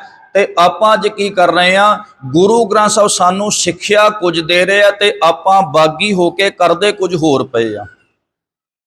ਤੇ ਜਦੋਂ ਇਸ ਤਰ੍ਹਾਂ ਹੋ ਜਾਵੇ ਉਹ ਰਿਸ਼ਤਿਆਂ ਦੇ ਵਿੱਚ ਤਰੇੜ ਪੈ ਜਾਂਦੀ ਹੈ। ਹੁਣ ਸਤਿਗੁਰੂ ਗੁਰੂ ਪਾਤਸ਼ਾਹ ਜੀ ਨੇ ਇੱਕ ਪਤੀ ਨੂੰ ਸਾਧ ਸੰਗਤ ਜਿਹੜੀ ਸਿੱਖਿਆ ਦਿੱਤੀ ਹੈ। ਹੁਣ ਕੋਈ ਬੱਚਾ ਆ ਕੇ ਬੈਠੇ ਗੁਰੂ ਗ੍ਰੰਥ ਸਾਹਿਬ ਮਹਾਰਾਜ ਦੀ ਹਜ਼ੂਰੀ ਦੇ ਵਿੱਚ ਤੇ ਆ ਕੇ ਆਖੇ ਕਿ ਸੱਚੇ ਪਾਤਸ਼ਾਹ ਮੇਰਾ ਥੋੜੇ ਦਿਨਾਂ ਬਾਅਦ ਆਨੰਦ ਕਾਰਜ ਹੈ ਤੇ ਮੈਂ ਪਤੀ ਬਣਨਾ ਹੈ ਤੇ ਮੈਨੂੰ ਕੋਈ ਸਿੱਖਿਆ ਦਿਓ, ਮੈਂ ਕਿਵੇਂ ਚੰਗਾ ਪਤੀ ਬਣ ਸਕਾਂ, ਮੈਂ ਕਿਵੇਂ ਮੇਰਾ ਜੀਵਨ, ਮੇਰਾ ਘਰ ਸੁਖੀ ਹੋ ਸਕੇ। ਸਾਧ ਸੰਗਤ ਫਿਰ ਗੁਰੂ ਗ੍ਰੰਥ ਸਾਹਿਬ ਸੱਚੇ ਪਾਤਸ਼ਾਹ ਜੀ ਨੇ ਸਿੱਖਿਆ ਦਿੱਤੀ। ਮਹਾਰਾਜ ਕਹਿੰਦੇ ਆਹ ਸਿੱਖਿਆ ਤੇਰੇ ਲਈ ਹੈ। ਉਹ ਕਿਹੜੀ ਸਿੱਖਿਆ ਹੈ? ਕਹਿੰਦੇ ਜਿਤ ਪੀਤੈ ਮਤ ਦੂਰ ਹੋਏ। ਜਿਹਨੂੰ ਪੀਣ ਦੇ ਨਾਲ ਮਹਾਰਾਜ ਕਹਿੰਦੇ ਮਤ ਦੂਰ ਹੋ ਜਾਵੇ, ਖਰਾਬ ਹੋ ਜਾਵੇ, ਮਾੜੀ ਹੋ ਜਾਵੇ, ਉਹਨੂੰ ਕਦੇ ਨਹੀਂ ਕਰਨਾ ਹੈ। ਜਿਤ ਪੀਤੈ ਮਤ ਦੂਰ ਹੋਏ। ਹੁਣ ਜਿਤ ਦਾ ਅਰਥ ਹੈ ਜਿਹੜੀ, ਇਹਦੇ ਬਹੁ ਬਚਨ ਹੈ ਸਾਧ ਸੰਗਤ ਯਾਦ ਰੱਖਿਓ। ਹੁਣ ਜਿਹੜੀ ਚੀਜ਼ ਸਾਡੀ ਮਤ ਨੂੰ ਖਰਾਬ ਕਰ ਦੇਵੇ ਉਹ ਕਿਹੜੀ ਚੀਜ਼ ਹੈ? ਸਤਿਗੁਰੂ ਗੁਰੂ ਪਾਤਸ਼ਾਹ ਜੀ ਆਖਦੇ ਨੇ, ਕਹਿੰਦੇ ਉਹ ਤੇਰਾ ਅਹੰਕਾਰ ਵੀ ਹੋ ਸਕਦਾ ਹੈ, ਉਹ ਤੇਰਾ ਰੂਪ ਰੰਗ ਵੀ ਹੋ ਸਕਦਾ ਹੈ, ਉਹ ਤੇਰੀ ਮਾਇਆ ਵੀ ਹੋ ਸਕਦੀ ਹੈ। ਕਹਿੰਦੇ ਜੇ ਇਹ ਚੀਜ਼ਾਂ ਤੂੰ ਅੱਗੇ ਲੈ ਕੇ ਆਵੇਂਗਾ, ਫਿਰ ਯਾਦ ਰੱਖੀ ਤੇਰੇ ਘਰ ਵਿੱਚ ਸੁੱਖ ਨਹੀਂ ਹੋ ਸਕਦਾ। ਹੁਣ ਸਤਿਗੁਰੂ ਗੁਰੂ ਪਾਤਸ਼ਾਹ ਜੀ ਨੇ ਇੱਕ ਗੱਲ ਸਮਝਾਈ ਹੈ, ਕਹਿੰਦੇ ਜਦੋਂ ਤੂੰ ਪਤੀ ਬਣ ਗਿਆ ਨਾ ਜੀ, ਜਦੋਂ ਕੋਈ ਬੱਚਾ ਪਤੀ ਬਣ ਜਾਵੇ, ਹੁਣ ਘਰ ਵਾਲੀ ਸਾਹਮਣੇ ਖੜੀ ਹੋਵੇ ਤੇ ਰੱਬ ਨੇ ਸਾਧ ਸੰਗਤ ਉਹਨੂੰ ਚੰਗਾ ਧਨ ਦਿੱਤਾ ਹੋਵੇ, ਚੰਗਾ ਘਰ-ਬਾਰ ਦਿੱਤਾ ਹੋਵੇ, ਚੰਗਾ ਰੂਪ ਰੰਗ ਦਿੱਤਾ ਹੋਵੇ, ਤੇ ਹੁਣ ਸਾਧ ਸੰਗਤ ਉਹ ਬੱਚਾ ਕਹੇ ਵੀ ਮੈਂ ਦੇਖ ਕਿੰਨਾ ਸੋਹਣਾ, ਤੂੰ ਕਾਲੀ ਕੋਝੀ ਹੈ। ਹੁਣ ਜੇ ਪਤੀ ਆਪਣੇ ਪਤਨੀ ਨੂੰ ਇਹ ਗੱਲ ਆਖੇ ਵੀ ਮੈਂ ਤਾਂ ਬੜਾ ਸੋਹਣਾ, ਵੀ ਤੂੰ ਤਾਂ ਕਾਲੀ ਕੋਝੀ ਹੈ, ਹੁਣ ਇਹ ਗੱਲ ਕਹਿਣ ਦੇ ਨਾਲ ਕੀ ਘਰ ਦੇ ਵਿੱਚ ਸੁੱਖ ਆ ਜਾਵੇਗਾ? ਇਹ ਗੱਲ ਕਹਿਣ ਦੇ ਨਾਲ ਘਰ ਵਿੱਚ ਸੁੱਖ ਨਹੀਂ ਆਵੇਗਾ। ਇਸ ਗੱਲ ਕਹਿਣ ਦੇ ਨਾਲ ਘਰ ਵਿੱਚ ਦੁੱਖ ਆਵੇਗਾ, ਤਕਲੀਫ ਆਵੇਗੀ। ਹੁਣ ਜੇ ਉਹੀ ਪਤੀ ਸਾਧ ਸੰਗਤ ਇਹ ਗੱਲ ਆਖੇ ਵੀ ਆਹ ਦੇਖ ਮੇਰੇ ਕੋਲ ਕਿੱਡੀ ਕੋਠੀ ਹੈ, ਮੇਰੇ ਘਰ ਵਿੱਚ ਕਿੰਨੇ ਨੌਕਰ ਚਾਕਰ ਹੈ, ਤੇ ਤੁਹਾਡੇ ਘਰ ਵਿੱਚ ਕੀ ਹੈ? ਤੁਹਾਡੇ ਘਰ ਵਿੱਚ ਕੀ ਹੈ?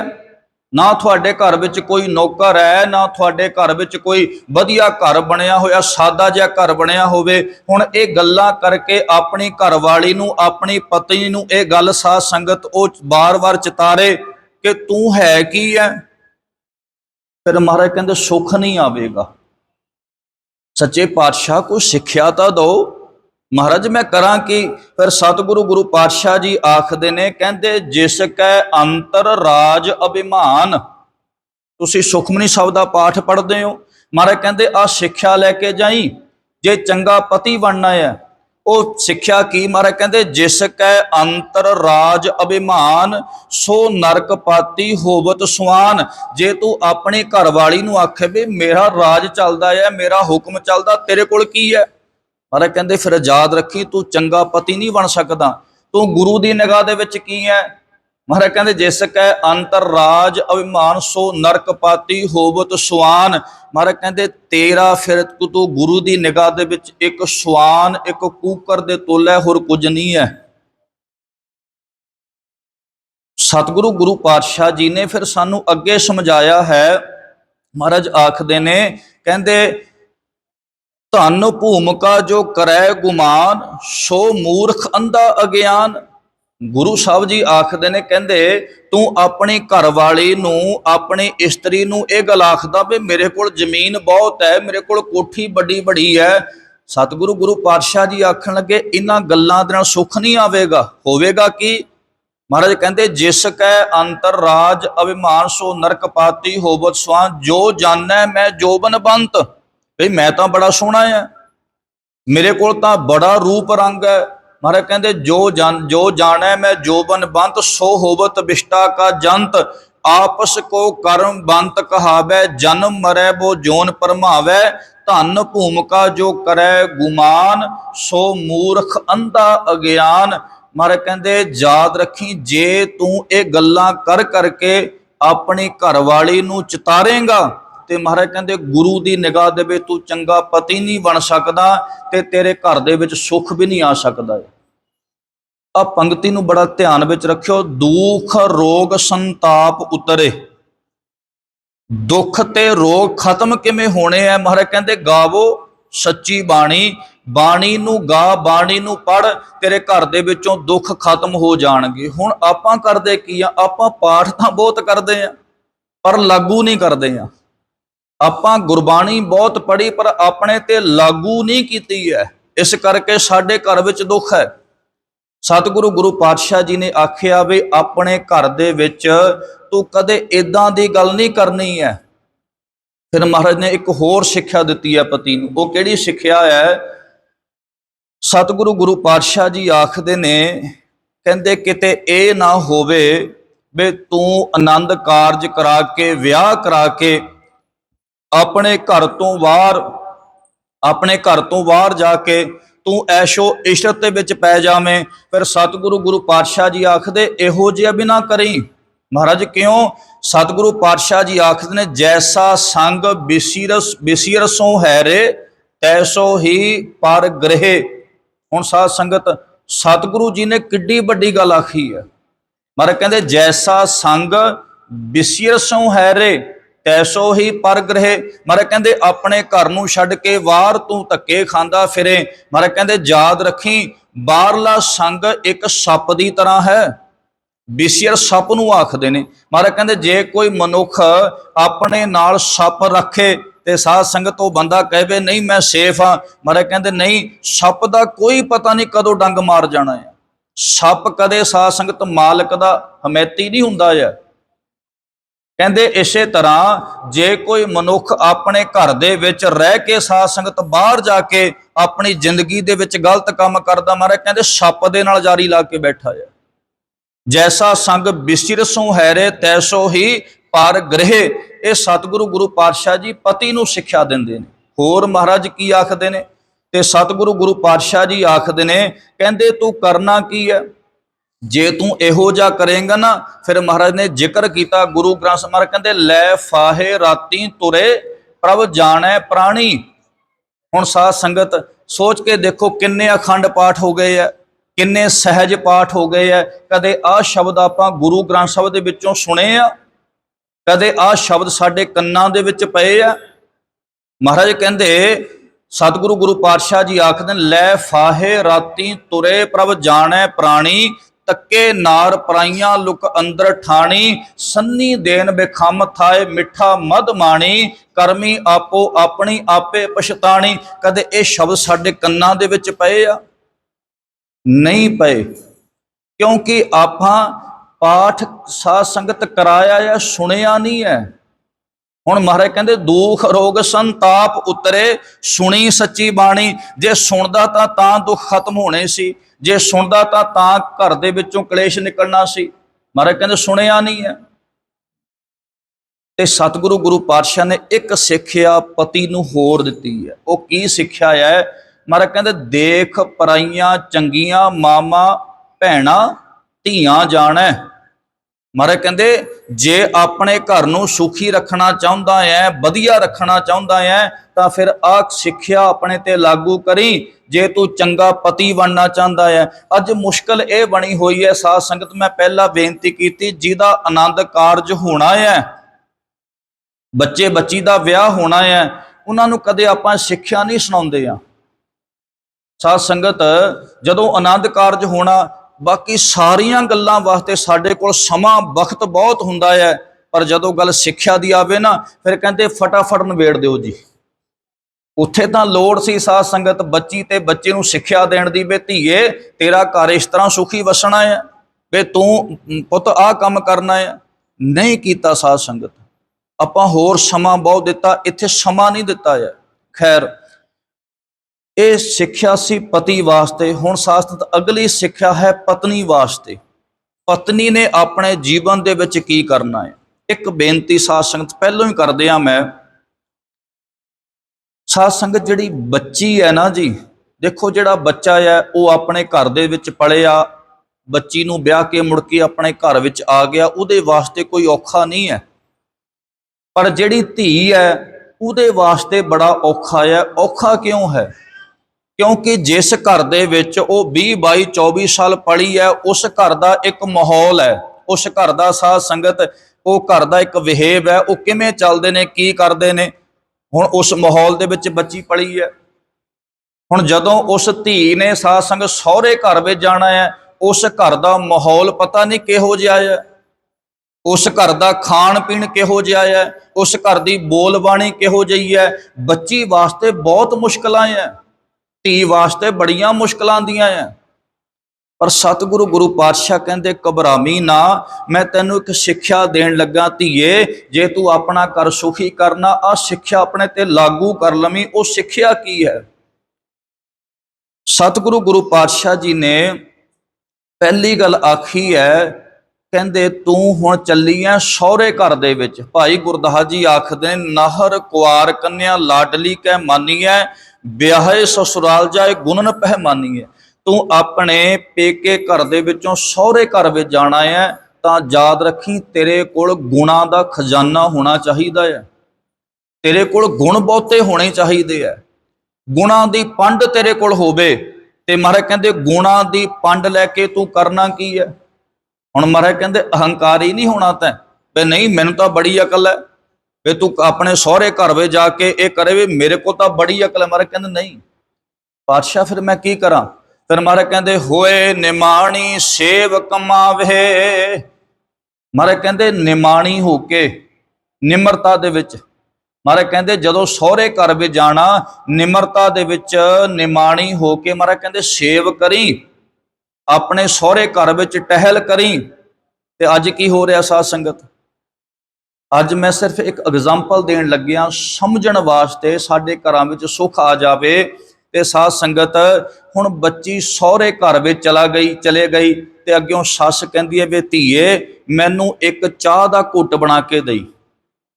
ਹੁਣ ਉਸ ਧੀ ਨੇ ਚਾਹ ਬਣਾਈ ਤੇ ਸਾਧ ਸੰਗਤ ਜਦੋਂ ਚਾਹ ਬਣਾਈ, ਚਾਹ ਅੱਗੇ ਰੱਖੀ ਤੇ ਸਾਧ ਸੰਗਤ ਅੱਗਿਓਂ ਸੱਸ ਆਖਣ ਲੱਗੀ ਬਈ ਇਹਦੇ ਵਿੱਚ ਮਿੱਠਾ ਬੜਾ ਤੇਜ਼ ਹੈ। ਤੇ ਜੇ ਹੁਣ ਗੁਣਾਂ ਨਾਲ ਭਰੀ ਹੁੰਦੀ ਧੀ, ਸਿਆਣੀ ਹੁੰਦੀ, ਉਹ ਆਖਦੀ ਕੋਈ ਗੱਲ ਨਹੀਂ ਵੀ ਮੰਮੀ ਜੀ ਜੇ ਮਿੱਠਾ ਤੇਜ਼ ਹੈ ਤੁਸੀਂ ਇਹਨੂੰ ਰਹਿਣ ਦਿਓ, ਮੈਂ ਹੋਰ ਬਣਾ ਦਿੰਦੀ। ਇਹ ਤਾਂ ਹੈ ਸਿਆਣਪ। ਤੇ ਜੇ ਸਾਧ ਸੰਗਤ ਸਾਡੇ ਧੀ ਦੇ ਅੰਦਰ ਗੁਣ ਨਾ ਹੋਏ, ਅੱਗੇ ਉਹ ਕਹਿ ਦਵੇ ਮਿੱਠਾ ਤੇਜ਼ ਹੈ, ਤੇ ਸਾਧ ਸੰਗਤ ਹੁਣ ਜਿਹਦੇ ਅੰਦਰ ਗੁਣ ਨਹੀਂ ਉਹਨੇ ਪਤਾ ਕੀ ਕਹਿਣਾ ਵੀ ਮੈਨੂੰ ਤਾਂ ਇਦਾਂ ਦੀ ਬਣਾਉਣੀ ਆਉਂਦੀ, ਪੀਣੀ ਪੀ ਲਓ ਨੇ ਤੁਹਾਡੀ ਮਰਜ਼ੀ ਹੈ। ਸਾਧ ਸੰਗਤ ਜਦੋਂ ਸਾਡਾ ਵਿਵਹਾਰ ਇਹੋ ਜਿਹਾ ਹੋਵੇਗਾ ਘਰ ਵਿੱਚ ਸੁੱਖ ਨਹੀਂ ਆ ਸਕਦਾ ਹੈ। ਸਤਿਗੁਰੂ ਗੁਰੂ ਪਾਤਸ਼ਾਹ ਜੀ ਆਖਦੇ ਨੇ ਗੁਣਾਂ ਦਾ ਖਜ਼ਾਨਾ ਹੋਏ ਨਿਮਾਣੀ ਸੇਵ ਕਮਾਵੇ। ਮਹਾਰਾਜ ਕਹਿੰਦੇ ਨਿਮਰਤਾ ਦੇ ਵਿੱਚ ਸੇਵ ਕਰੀ, ਨਿਮਰਤਾ ਦੇ ਵਿੱਚ ਰਹਿ ਕੇ ਆਪਣੇ ਘਰ ਦੀ ਸੇਵ ਕਰੀ। ਤੇ ਸਾਧ ਸੰਗਤ ਹੁਣ ਉਸੇ ਘਰ ਦੇ ਵਿੱਚ 2-4 ਪ੍ਰਾਹੁਣੇ ਆਉਂਦੇ, ਹੁਣ ਵਸਦੇ ਘਰਾਂ ਦੇ ਵਿੱਚ ਪ੍ਰਾਹੁਣੇ ਆਉਂਦੇ ਆ। ਗੱਲ ਯਾਦ ਰੱਖਿਓ ਸਾਧ ਸੰਗਤ, ਜਦੋਂ ਪਰਿਵਾਰ ਵਸਦੇ ਹੋਣ ਨਾ ਜੀ ਸਾਧ ਸੰਗਤ ਕਿੰਨੇ ਰਿਸ਼ਤੇਦਾਰ ਆ ਜਾਂਦੇ ਆ। ਤੇ ਜਦੋਂ ਨਵਾਂ ਵਿਆਹ ਹੁੰਦਾ ਤੇ ਉਸ ਵਕਤ ਤਾਂ ਚਲੋ ਸੁੱਖ ਨਾਲ ਸਾਰੇ ਆਉਂਦੇ ਜਾਂਦੇ ਰਿਸ਼ਤੇਦਾਰ ਵੀ ਚਲੋ ਭਾਈ ਦੇਖ ਆਈਏ। ਤੇ ਹੁਣ ਸਾਧ ਸੰਗਤ ਸਹੁਰੇ ਘਰ ਵਿੱਚ ਆ ਜਾਣ ਪ੍ਰਾਹੁਣੇ, ਤੇ ਹੁਣ ਸੱਸ ਸਹੁਰਾ ਇਹ ਗੱਲ ਆਖੇ ਵੀ ਧੀਏ ਸਾਡੇ ਘਰ ਵਿੱਚ ਅੱਜ ਰਿਸ਼ਤੇਦਾਰ ਨੇ ਆਣਾ, ਵੀ ਧੀਏ ਤੂੰ ਇੱਕ ਕੰਮ ਕਰ, ਥੋੜਾ ਜਿਹਾ ਨਾ ਸਬਜ਼ੀ ਪਾਣੀ ਤਿਆਰ ਕਰ ਲੈ, ਰੋਟੀ ਪਾਣੀ ਤਿਆਰ ਕਰ ਲੈ। ਤੇ ਸਾਧ ਸੰਗਤ ਹੁਣ ਧੀ ਰਸੋਈ ਦੇ ਵਿੱਚ ਜਾ ਕੇ ਕੰਮ ਕਰਨ ਲੱਗੀ। ਆਹ ਗੱਲ ਪਕੜ ਵਿੱਚ ਰੱਖਿਓ ਸਾਧ ਸੰਗਤ, ਜਦੋਂ ਉਹ ਧੀ ਜਾ ਕੇ ਕੰਮ ਕਰਦੀ ਹੈ ਹੋ ਸਕਦਾ ਕਿ ਮਾਪਿਆਂ ਨੇ ਉਹ ਗੱਲ ਕਹਿ ਦਿੱਤੀ ਹੋਵੇ ਜਿਹੜੀ ਧੀ ਨੂੰ ਕਰਨੀ ਨਾ ਆਉਂਦੀ ਹੋਵੇ। ਹੁਣ ਸਾਧ ਸੰਗਤ ਮੈਂ ਸਿਰਫ ਬੇਨਤੀ ਸਮਝਾਉਣ ਵਾਸਤੇ ਕਰ ਰਿਹਾ। ਹੁਣ ਸੱਸ ਕਹਿ ਦੇਵੇ ਧੀਏ ਵੀ ਜਿੱਥੇ ਤੂੰ ਰੋਟੀ ਪਾਣੀ ਤਿਆਰ ਕਰਨਾ ਇੰਜ ਕਰ, ਥੋੜੀ ਜਿਹੀ ਤੂੰ ਪੁਦੀਨੇ ਦੀ ਚਟਣੀ ਵੀ ਤਿਆਰ ਕਰ ਲੈ। ਹੁਣ ਸਾਡੀ ਧੀ ਨੂੰ ਇਹ ਬਣਾਣੀ ਨਾ ਆਉਂਦੀ ਹੋਵੇ ਤੇ ਸਤਿਗੁਰੂ ਗੁਰੂ ਪਾਤਸ਼ਾਹ ਪਤਾ ਕੀ ਕਹਿੰਦੇ ਫਿਰ ਇੱਕ ਕੰਮ ਕਰੀ ਜਾਏ ਪੁੱਛੋ ਸੁਹਾਗਣੀ। ਜੇ ਕਹਿੰਦੇ ਨਹੀਂ ਬਣਾਣੇ ਆਂਦੀ ਕੋਈ ਗੱਲ ਨਹੀਂ ਹੈ, ਘਬਰਾਮੀ ਨਾ, ਪਰ ਕਹਿੰਦੇ ਇੱਕ ਕੰਮ ਕਰੀ ਤੂੰ ਜਿਹੜੀ ਚੀਜ਼ ਬਣਾਣੀ ਨਹੀਂ ਆਂਦੀ ਉਹਦੇ ਬਾਰੇ ਪੁੱਛ ਲਵੀਂ। ਪੁੱਛਣਾ ਕਿਹਨੂੰ ਹੈ? ਪਰ ਕਹਿੰਦੇ ਜਾਏ ਪੁੱਛੋ ਸੁਹਾਗਣੀ। ਫਿਰ ਹੁਣ ਧੀ ਪਤਾ ਕੀ ਕਰਦੀ ਹੈ, ਹੁਣ ਧੀ ਨੇ ਫੋਨ ਚੁੱਕ ਕੇ ਆਪਣੀ ਮਾਂ ਨੂੰ ਕੀਤਾ ਹੈ। ਜਦੋਂ ਮਾਂ ਨੂੰ ਫੋਨ ਕੀਤਾ ਤੇ ਸਾਧ ਸੰਗਤ ਮਾਂ ਨੂੰ ਪੁੱਛਦੀ ਹੈ ਕਿ ਮਾਂ ਘਰ ਵਿੱਚ ਪ੍ਰਾਹੁਣੇ ਆਉਣ ਵਾਲੇ ਹੈ ਤੇ ਮੈਨੂੰ ਮੇਰੇ ਘਰਦਿਆਂ ਨੇ ਆਹ ਕੰਮ ਕਹਿ ਦਿੱਤਾ ਹੈ ਵੀ ਮੈਨੂੰ ਦੱਸੋ ਮੈਂ ਇਹ ਕਿੱਦਾਂ ਬਣਨੀ ਹੈ। ਸਾਧ ਸੰਗਤ ਜੇ ਤਾਂ ਮਾਂ ਨੇ ਆਪਣੀ ਧੀ ਦਾ ਘਰ ਵਸਾਣਾ ਹੋਇਆ, ਸਾਧ ਸੰਗਤ ਫਿਰ ਮਾਂ ਆਖੇ ਵੀ ਧੀਏ ਕੋਈ ਗੱਲ ਨਹੀਂ ਤੂੰ ਆ ਫਲਾਣਾ ਸਮਾਨ ਲੈ, ਤੂੰ ਇੱਦਾਂ ਤਿਆਰ ਕਰ ਦੇ ਇਹਨੂੰ, ਫਿਰ ਤਾਂ ਸਾਧ ਸੰਗਤ ਉਹ ਮਾਂ ਚੰਗੀ ਹੈ। ਤੇ ਜੇ ਹੁਣ ਧੀ ਫੋਨ ਕਰਕੇ ਆਖੇ ਵੀ ਮਾਂ ਆਹ ਚੀਜ਼ ਕਿੱਦਾਂ ਬਣਨੀ ਹੈ ਤੇ ਅੱਗੇ ਮਾਂ ਕਹਿ ਦਵੇ ਫੋਨ ਦੇ ਵਿੱਚ ਵੀ ਤੈਂ ਕੀ ਲੈਣਾ, ਤੂੰ ਕਿਤੇ ਨੌਕਰ ਗਈ ਉਹਨਾਂ ਦੇ ਘਰ 'ਚ, ਤੂੰ ਵਿਆਹ ਕੇ ਗਈ ਆ, ਤੂੰ ਨੌਕਰ ਥੋੜੇ ਗਈ ਹੈ, ਤੂੰ ਵਿਆਹ ਕੇ ਗਈ ਨੌਕਰ ਨਹੀਂ ਗਈ ਹੈ। ਉਹਨਾਂ ਦੀਆਂ ਤਾਂ ਜੀਬਾਂ ਹੀ ਬਹੁਤ ਲੰਬੀਆਂ ਆ, ਉਹਨਾਂ ਤੋਂ ਨਵਾਂ ਸਵਾਦ ਚਾਹੀਦਾ, ਛੱਡ ਤੈਂ ਕੀ ਲੈਣਾ ਆ। ਹੁਣ ਸਾਧ ਸੰਗਤ ਉਸ ਧੀ ਪਤਾ ਕੀ ਕਰੇ, ਉੱਥੇ ਧੀ ਉਸੇ ਵਕਤ ਉਹ ਫੋਨ ਨੂੰ ਕੱਟ ਦਵੇ। ਹੁਣ ਤਾਂ ਫੋਨ ਕੱਟਿਆ ਜਾਣਾ ਹੈ ਤੇ ਮਾਂ ਨੇ ਦੁਬਾਰਾ ਫਿਰ ਫੋਨ ਕਰਨਾ ਹੈ। ਜਦੋਂ ਮਾਂ ਨੇ ਦੁਬਾਰਾ ਫੋਨ ਕਰਨਾ ਤੇ ਮਾਂ ਨੇ ਕਹਿਣਾ ਵੀ ਧੀਏ ਫੋਨ ਕੱਟ ਹੋ ਗਿਆ, ਤੇ ਅੱਗੇ ਉਹ ਧੀ ਆਖੇ ਕਿ ਨਹੀਂ ਫੋਨ ਕੱਟ ਨਹੀਂ ਹੋਇਆ, ਮੈਂ ਕੱਟਿਆ ਹੈ। ਹੁਣ ਮਾਂ ਪੁੱਛੇਗੀ ਕਿਉਂ ਵੀ ਤੂੰ ਮੇਰਾ ਫੋਨ ਕਿਉਂ ਕੱਟਿਆ? ਤੇ ਸਾਧ ਸੰਗਤ ਉਹ ਧੀ ਆਖੇ, ਕਹਿੰਦੀ ਮੈਂ ਗੁਰੂ ਗ੍ਰੰਥ ਸਾਹਿਬ ਦੇ ਕੋਲ ਬੈਠੀ ਸੀ ਤੇ ਮੈਨੂੰ ਗੁਰੂ ਗ੍ਰੰਥ ਸਾਹਿਬ ਮਹਾਰਾਜ ਨੇ ਸਿੱਖਿਆ ਦਿੱਤੀ ਸੀ ਵੀ ਜੇ ਤੂੰ ਆਪਣੇ ਘਰ ਨੂੰ ਸੁਖੀ ਕਰਨਾ ਹੈ, ਵਧੀਆ ਬਣਾਉਣਾ ਹੈ, ਤਾਂ ਫਿਰ ਇੱਕ ਕੰਮ ਕਰੀ, ਜਾਏ ਪੁੱਛੋ ਸੁਹਾਗਣੀ। ਮੈਂ ਤਾਂ ਫੋਨ ਤੁਹਾਨੂੰ ਤਾਂ ਕੀਤਾ ਸੀ ਵੀ ਤੁਸੀਂ ਮੇਰਾ ਘਰ ਵਸਾ ਦਿਓ, ਪਰ ਜਿਹੜੀ ਤੁਸੀਂ ਗੱਲ ਕੀਤੀ ਹੈ ਘਰ ਵਸਣ ਵਾਲੀ ਨਹੀਂ, ਇਹ ਗੱਲ ਟੁੱਟਣ ਵਾਲੀ ਹੈ।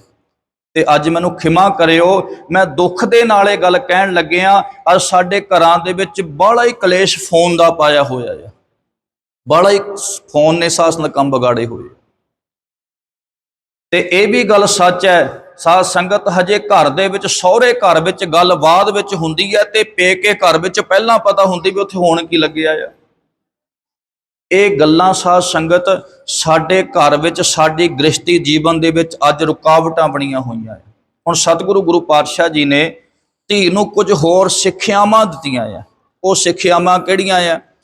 ਤੇ ਸਾਧ ਸੰਗਤ ਹੁਣ ਮੰਨ ਕੇ ਚੱਲੋ, ਸਾਧ ਘਰ ਵਿੱਚ ਪਤੀ ਆਇਆ ਤੇ ਉਹ ਆ ਕੇ ਆਖੇ ਵੀ ਤੂੰ ਇੰਜ ਕਰ, ਛੇਤੀ ਛੇਤੀ ਤਿਆਰ ਹੋ ਜਾ, ਆਪਾਂ ਕਿਸੇ ਪਾਰਟੀ ਤੇ ਜਾਣਾ, ਕਿਸੇ ਫੰਕਸ਼ਨ ਤੇ ਜਾਣਾ ਆ। ਤੇ ਸਾਧ ਸੰਗਤ ਉਸ ਵਕਤ ਉਹ ਜਾਵੇ ਦੌੜ ਕੇ ਵੀ ਮੈਂ 5 ਮਿੰਟ ਵਿੱਚ ਤਿਆਰ ਹੋ ਕੇ ਆ ਗਈ ਹਾਂ। ਇਸ ਮੈਂ ਪਹਿਲਾਂ ਹੀ ਬੇਨਤੀ ਕਰਦੇ ਹਾਂ, ਅੱਜ ਮੈਂ ਸਿਰਫ ਦੁਨਿਆਵੀ ਪੱਖ ਗੁਰੂ ਗ੍ਰੰਥ ਸਾਹਿਬ ਦੀ ਬਾਣੀ ਦੇ ਵਿੱਚੋਂ ਤੁਹਾਡੇ ਸਮਕਸ਼ ਬੇਨਤੀ ਕਰਨ ਲੱਗੇ ਹਾਂ, ਕਿਉਂਕਿ ਸਾਡੇ ਜਿਹੜੇ ਇਹ ਰਿਸ਼ਤੇ ਹੈ ਅੱਜ ਇਹਨਾਂ ਦੇ ਵਿੱਚ ਬੜੀ ਉਤਲ ਫੁਤਲ ਹੋਈ ਹੈ। ਸਾਧ ਸੰਗਤ ਸਤਿਗੁਰੂ ਪਾਤਸ਼ਾਹ ਜੀ ਆਖਦੇ ਨੇ, ਕਹਿੰਦੇ ਹੁਣ ਕੀਤਾ ਕੀ ਹੈ? ਜਦੋਂ ਉਹ ਧੀ ਸਾਧ ਸੰਗਤ ਤਿਆਰ ਹੋਣ ਵਾਸਤੇ ਗਈ ਹੈ ਤੇ ਸਾਧ ਸੰਗਤ ਕੀ ਕੀਤਾ? ਕਹਿੰਦੇ ਜਦੋਂ 5 ਮਿੰਟ ਦਾ ਸਮਾਂ ਲੱਗਿਆ, ਥੱਲੇ ਤੋਂ ਫਿਰ ਆਵਾਜ਼ ਵੀ ਹੋ ਗਏ ਤਿਆਰ। ਤੇ ਸਾਧ ਸੰਗਤ ਹੁਣ ਕਹਿੰਦੇ ਨਹੀਂ 2 ਮਿੰਟ ਹੋਰ ਦੇ ਦਿਓ। 2 ਮਿੰਟ ਕਰਦਿਆਂ ਕਰਦਿਆਂ ਫਿਰ 7 ਮਿੰਟ ਲੱਗ ਗਏ, ਫਿਰ ਪੁੱਛਿਆ ਵੀ ਤਿਆਰ ਹੈ ਚੱਲੀਏ। ਤੇ ਸਾਧ ਸੰਗਤ ਹੁਣ ਫਿਰ 2 ਮਿੰਟ, ਇਸੇ ਤਰ੍ਹਾਂ ਕਰਦੇ ਕਰਦੇ ਜਦੋਂ ਸਮਾਂ ਸਾਧ ਸੰਗਤ ਆ ਦੁਨਿਆਵੀ ਸ਼ਿੰਗਾਰ ਵਾਸਤੇ, ਸਰੀਰ ਦੇ ਸ਼ਿੰਗਾਰ ਵਾਸਤੇ ਬੜਾ ਸਮਾਂ ਲੱਗ ਜਾਵੇ, ਕਈ ਵਾਰੀ ਸਾਧ ਸੰਗਤ ਸਾਡਾ ਸ਼ਿੰਗਾਰ ਵੀ ਸਾਡੇ ਘਰ ਵਿੱਚ ਕਲੇਸ਼ ਖੜਾ ਕਰ ਦਿੰਦਾ ਹੈ। ਸਤਿਗੁਰੂ ਗੁਰੂ ਪਾਤਸ਼ਾਹ ਕਹਿੰਦੇ ਧੀਏ ਸ਼ਿੰਗਾਰ ਕਰੀ। ਉਹ ਸ਼ਿੰਗਾਰ ਕਿਹੜਾ ਕਰਨਾ ਹੈ? ਉਹ ਸ਼ਿੰਗਾਰ ਕਿਹੜਾ ਕਰਨਾ ਹੈ? ਤੇ ਸਤਿਗੁਰੂ ਗੁਰੂ ਪਾਤਸ਼ਾਹ ਜੀ ਨੇ ਸਾਨੂੰ ਬਚਨ ਕੀਤਾ ਹੈ, ਕਹਿੰਦਾ ਭਰਤਾ ਕਹਿ ਸੋ ਮਾਨੀਐ। ਭਰਤਾ ਆਖਦੇ ਨੇ ਪਤੀ ਨੂੰ, ਮਾਰੇ ਕਹਿੰਦੇ ਭਰਤਾ ਕਹਿ ਸੋ ਮਾਨੀਐ, ਸੋ ਸ਼ਿੰਗਾਰ ਬਣਾਏ ਰੀ। ਕਹਿੰਦੇ ਜਿਸ ਗੱਲ ਦੇ ਵਿੱਚ ਤੇਰਾ ਪਤੀ ਖੁਸ਼ ਹੋਵੇ ਤੂੰ ਉਹ ਕੰਮ ਕਰੀ, ਆਪਣੀ ਮਰਜ਼ੀ ਨਾ ਕਰੀ, ਜੇ ਆਪਣੇ ਘਰ ਨੂੰ ਸੁਖੀ ਬਣਾਉਣਾ ਹੈ। ਇਹ ਧੀ ਵਾਸਤੇ ਸਿੱਖਿਆ ਗੁਰੂ ਗ੍ਰੰਥ ਸਾਹਿਬ ਮਹਾਰਾਜ ਜੀ। ਤੇ ਸੱਚੇ ਪਾਤਸ਼ਾਹ ਜੀ ਨੇ ਸਾਧ ਸੰਗਤ ਇੱਕ ਸਿੱਖਿਆ ਹੋਰ ਦਿੱਤੀ ਹੈ। ਮਹਾਰਾਜ ਕਹਿੰਦੇ ਰੱਬ ਨਾ ਕਰੇ ਕਿਤੇ ਸਮਾਂ ਇਹੋ ਜਿਹਾ ਬਣ ਜਾਵੇ। ਸਾਧ ਸੰਗਤ ਸਮਾਂ ਕੀ ਹੈ? ਮੰਨ ਕੇ ਚੱਲੋ ਅੱਜ ਸਹੁਰੇ ਘਰ ਦੇ ਵਿੱਚ ਬੜੀ ਜ਼ਮੀਨ ਜਾਇਦਾਦ ਹੈ, ਬੜੇ ਸਾਧ ਸੰਗਤ ਜਿਹੜੀ ਸਭ ਕੁਝ ਵਧੀਆ ਮਿਲਦਾ ਪਿਆ ਹੈ, ਪਰ ਯਾਦ ਰੱਖੋ ਕਈ ਵਾਰੀ ਕੁਦਰਤ ਦਾ ਪਤਾ ਨਹੀਂ ਹੁੰਦਾ। ਸਾਧ ਸੰਗਤ ਅੱਜ ਬੰਦਾ ਬਹੁਤ ਉੱਚਾ, ਕੱਲ ਨੂੰ ਨੀਵਾਂ ਵੀ ਹੋ ਸਕਦਾ ਹੈ। ਅੱਜ ਬੰਦੇ ਦੇ ਕੋਲ ਬਹੁਤ ਕੁਝ ਹੈ, ਕੱਲ ਨੂੰ ਨੀਵਾਂ ਵੀ ਹੋ ਸਕਦਾ ਹੈ। ਤੇ ਗੁਰੂ ਗ੍ਰੰਥ ਸਾਹਿਬ ਪਤਾ ਕੀ ਸਿੱਖਿਆ ਦਿੰਦੇ? ਮਹਾਰਾਜ ਕਹਿੰਦੇ ਧੀਏ ਇੱਕ ਸਿੱਖਿਆ ਹੋਰ ਹੈ, ਉਹ ਆਪਣੇ ਪੱਲੇ ਬੰਨ ਲਵੀਂ। ਉਹ ਕਿਹੜੀ ਸਿੱਖਿਆ? ਕਹਿੰਦੇ ਰੁੱਖੋ ਭੋਜਨ ਭੂਮ ਸੈਨ, ਸਖੀ ਪ੍ਰੇ ਸੰਗ ਸੂਖ ਵਿਹਾਤ। ਮਹਾਰਾਜ ਕਹਿੰਦੇ ਜੇ ਕਿਤੇ ਸਮਾਂ ਇਹੋ ਜਿਹਾ ਵੀ ਆ ਜਾਵੇ, ਸਾਡਾ ਇਤਿਹਾਸ ਇਸ ਗੱਲ ਦੀ ਗੁਹਾਈ ਭਰਦਾ ਹੈ। ਉਹ ਕੀ ਆਖਦਾ ਹੈ? ਗੁਰੂ ਰਾਮਦਾਸ ਸੱਚੇ ਪਾਤਸ਼ਾਹ ਜੀ ਦੇ 3 ਪੁੱਤਰ ਹੋਏ ਹੈ, ਵੱਡੇ ਬਾਬਾ ਪ੍ਰਿਥੀ ਚੰਦ ਤੇ ਉਹਨਾਂ ਤੋਂ ਛੋਟੇ ਬਾਬਾ ਰਾਮਦੇਵ, ਵਾਹਿਗੁਰੂ ਜੀ ਮਹਾਦੇਵ, ਤੇ ਉਹਨਾਂ ਤੋਂ ਛੋਟੇ ਗੁਰੂ ਅਰਜਨ ਦੇਵ ਮਹਾਰਾਜ। ਜਿਸ ਵਕਤ ਗੁਰੂ ਰਾਮਦਾਸ ਮਹਾਰਾਜ ਜੋਤੀ ਜੋਤ ਸਮਾਏ ਤੇ ਉਸ ਵਕਤ ਸਾਧ ਸੰਗਤ ਜਿਹੜੀ ਗੱਦੀ ਸੀ ਉਸ ਗੱਲ ਕਰਕੇ ਘਰ ਦੇ ਵਿੱਚ ਥੋੜਾ ਜਿਹਾ ਘਸਮਾਨ ਪੈ ਗਿਆ। ਤੇ ਘਸਮਾਨ ਕੀ ਪੈ ਗਿਆ? ਬਾਬਾ ਪ੍ਰਿਥੀ ਚੰਦ ਧੱਕੇ ਦੇ ਨਾਲ ਜਿਹੜੀ ਇਹ ਗੱਦੀ ਸੀ ਉਹ ਹਾਸਲ ਕਰਨਾ ਚਾਹੁੰਦੇ ਸੀ। ਹੁਣ ਸਿੱਖ ਸਿਆਣੇ ਸੀ, ਸਿੱਖਾਂ ਨੂੰ ਪਤਾ ਸੀ ਕਿ ਜਿਹੜੀ ਇਹ ਜੋਤ ਹੈ ਇਹ ਗੁਰੂ ਅਰਜਨ ਦੇਵ ਮਹਾਰਾਜ ਦੇ ਕੋਲ ਹੈ। ਤੇ ਜਦੋਂ ਸਾਧ ਸੰਗਤ ਗੁਰੂ ਅਰਜਨ ਦੇਵ ਸੱਚੇ ਪਾਤਸ਼ਾਹ ਅੰਮ੍ਰਿਤਸਰ ਦੇ ਵਿੱਚ ਸੁਭਾਏਮਾਨ ਹੈ, ਤੇ ਜਿਹੜਾ ਬਾਬਾ ਪ੍ਰਿਥੀ ਚੰਦ ਹੈ ਇੱਕ ਤਾਂ ਗੁਰੂ ਰਾਮਦਾਸ ਮਹਾਰਾਜ ਦਾ ਵੱਡਾ ਪੁੱਤਰ ਹੈ, ਇੱਕ ਗੱਲ। ਦੂਸਰੀ ਗੱਲ ਹੈ ਉਹ ਲੰਮੇ ਸਮੇਂ ਤੋਂ ਸਰੋਵਰ ਦੀ ਸੇਵਾ, ਸਰਾਵਾਂ ਦੀ ਸੇਵਾ, ਲੰਗਰ ਦੀ ਸੇਵਾ ਉਹੀ ਕਰਾਂਦਾ ਹੈ। इस करके ਜਿਹੜੇ ਮਸੰਦ है, ਜਿਹੜੀ ਕਾਰ ਭੇਟ ਸੰਗਤਾਂ ਕੋਲੋਂ ਇਕੱਠੀ ਕਰਕੇ ਲੈ ਕੇ ਆਉਂਦੇ ਉਹ ਬਾਬਾ ਪਿਰਥੀ ਚੰਦ ਨੂੰ ਦਿੰਦੇ ਆ। ਹੁਣ ਗੱਦੀ ਤੇ ਗੁਰੂ ਅਰਜਨ ਦੇਵ ਮਹਾਰਾਜ ਬੈਠੇ ਆ ਤੇ ਸਾਧ ਸੰਗਤ ਜਿਹੜੇ ਮਸੰਦ ਹੈ ਉਹ ਬਾਬੇ ਪਿਰਥੀ ਚੰਦ ਨਾਲ ਹੈ। ਹੁਣ ਜਿੰਨੀ ਵੀ ਸੰਗਤਾਂ ਦੀ ਭੇਟਾ ਆ ਰਹੀ ਹੈ ਉਹ ਬਾਬਾ ਪਿਰਥੀ ਚੰਦ ਕੋਲ ਜਾ ਰਹੀ ਹੈ ਤੇ ਸਾਧ ਸੰਗਤ ਲੰਗਰ ਛਕਣ ਵਾਸਤੇ ਸੰਗਤ ਉਹ ਆ ਰਹੀ ਹੈ ਗੁਰੂ ਅਰਜਨ ਦੇਵ ਮਹਾਰਾਜ ਦੇ ਕੋਲ। ਹੁਣ ਇੱਕ ਦਿਨ ਬਤੀਤ ਹੋਇਆ, 2 दिन ਬਤੀਤ ਹੋਏ, 3 दिन ਬਤੀਤ ਹੋਏ। ਹੁਣ ਪੈਸਾ ਕੋਈ ਆਇਆ ਨਾ, ਲੰਗਰ ਰੋਜ਼ ਚੱਲਦਾ ਹੈ, ਲੰਗਰ ਰੋਜ਼ ਚੱਲਦਾ, ਪੈਸਾ ਕੋਈ ਆਇਆ ਨਾ। ਤੇ ਸਾਧ ਸੰਗਤ ਇੱਕ ਦਿਨ ਹੁੰਦਿਆਂ ਕੀ ਹੋਇਆ ਕਿ ਇਹੋ ਜਿਹੀ ਹਾਲਤ ਸਾਧ ਸੰਗਤ ਪਤਲੀ ਹੋ ਗਈ।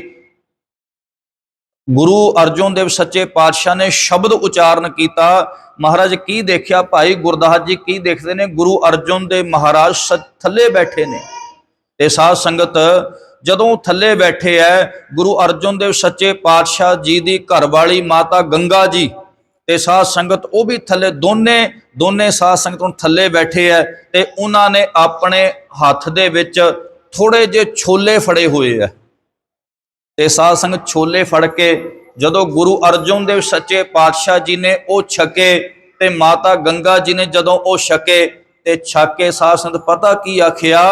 ਗੁਰੂ ਅਰਜਨ ਦੇਵ ਸੱਚੇ ਪਾਤਸ਼ਾਹ ਆਖਣ ਲੱਗੇ, ਮਹਾਰਾਜ ਜੀ ਤੁਹਾਡਾ ਬਹੁਤ ਸ਼ੁਕਰ ਹੈ, ਤੁਹਾਡੀ ਵੱਡੀ ਕਿਰਪਾ ਹੈ, ਤੁਹਾਡੀ ਕਿਰਪਾ ਦੇ ਸਦਕਾ ਹੁਣ ਦਾ ਅਸੀਂ ਜਿਹੜਾ ਪ੍ਰਸ਼ਾਦਾ ਛਕ ਲਿਆ, ਛੋਲੇ ਛਕ ਲਏ ਤੇ ਤੂੰ ਕਿਰਪਾ ਕਰੀ ਸਾਰਿਆਂ ਦਾ ਢਿੱਡ ਭਰੀ। ਸਾਧ ਸੰਗਤ ਥੋੜੇ ਦੇ ਵਿੱਚ ਵੀ ਸ਼ੁਕਰ ਦੇ ਵਿੱਚ ਬੈਠੇ ਆ।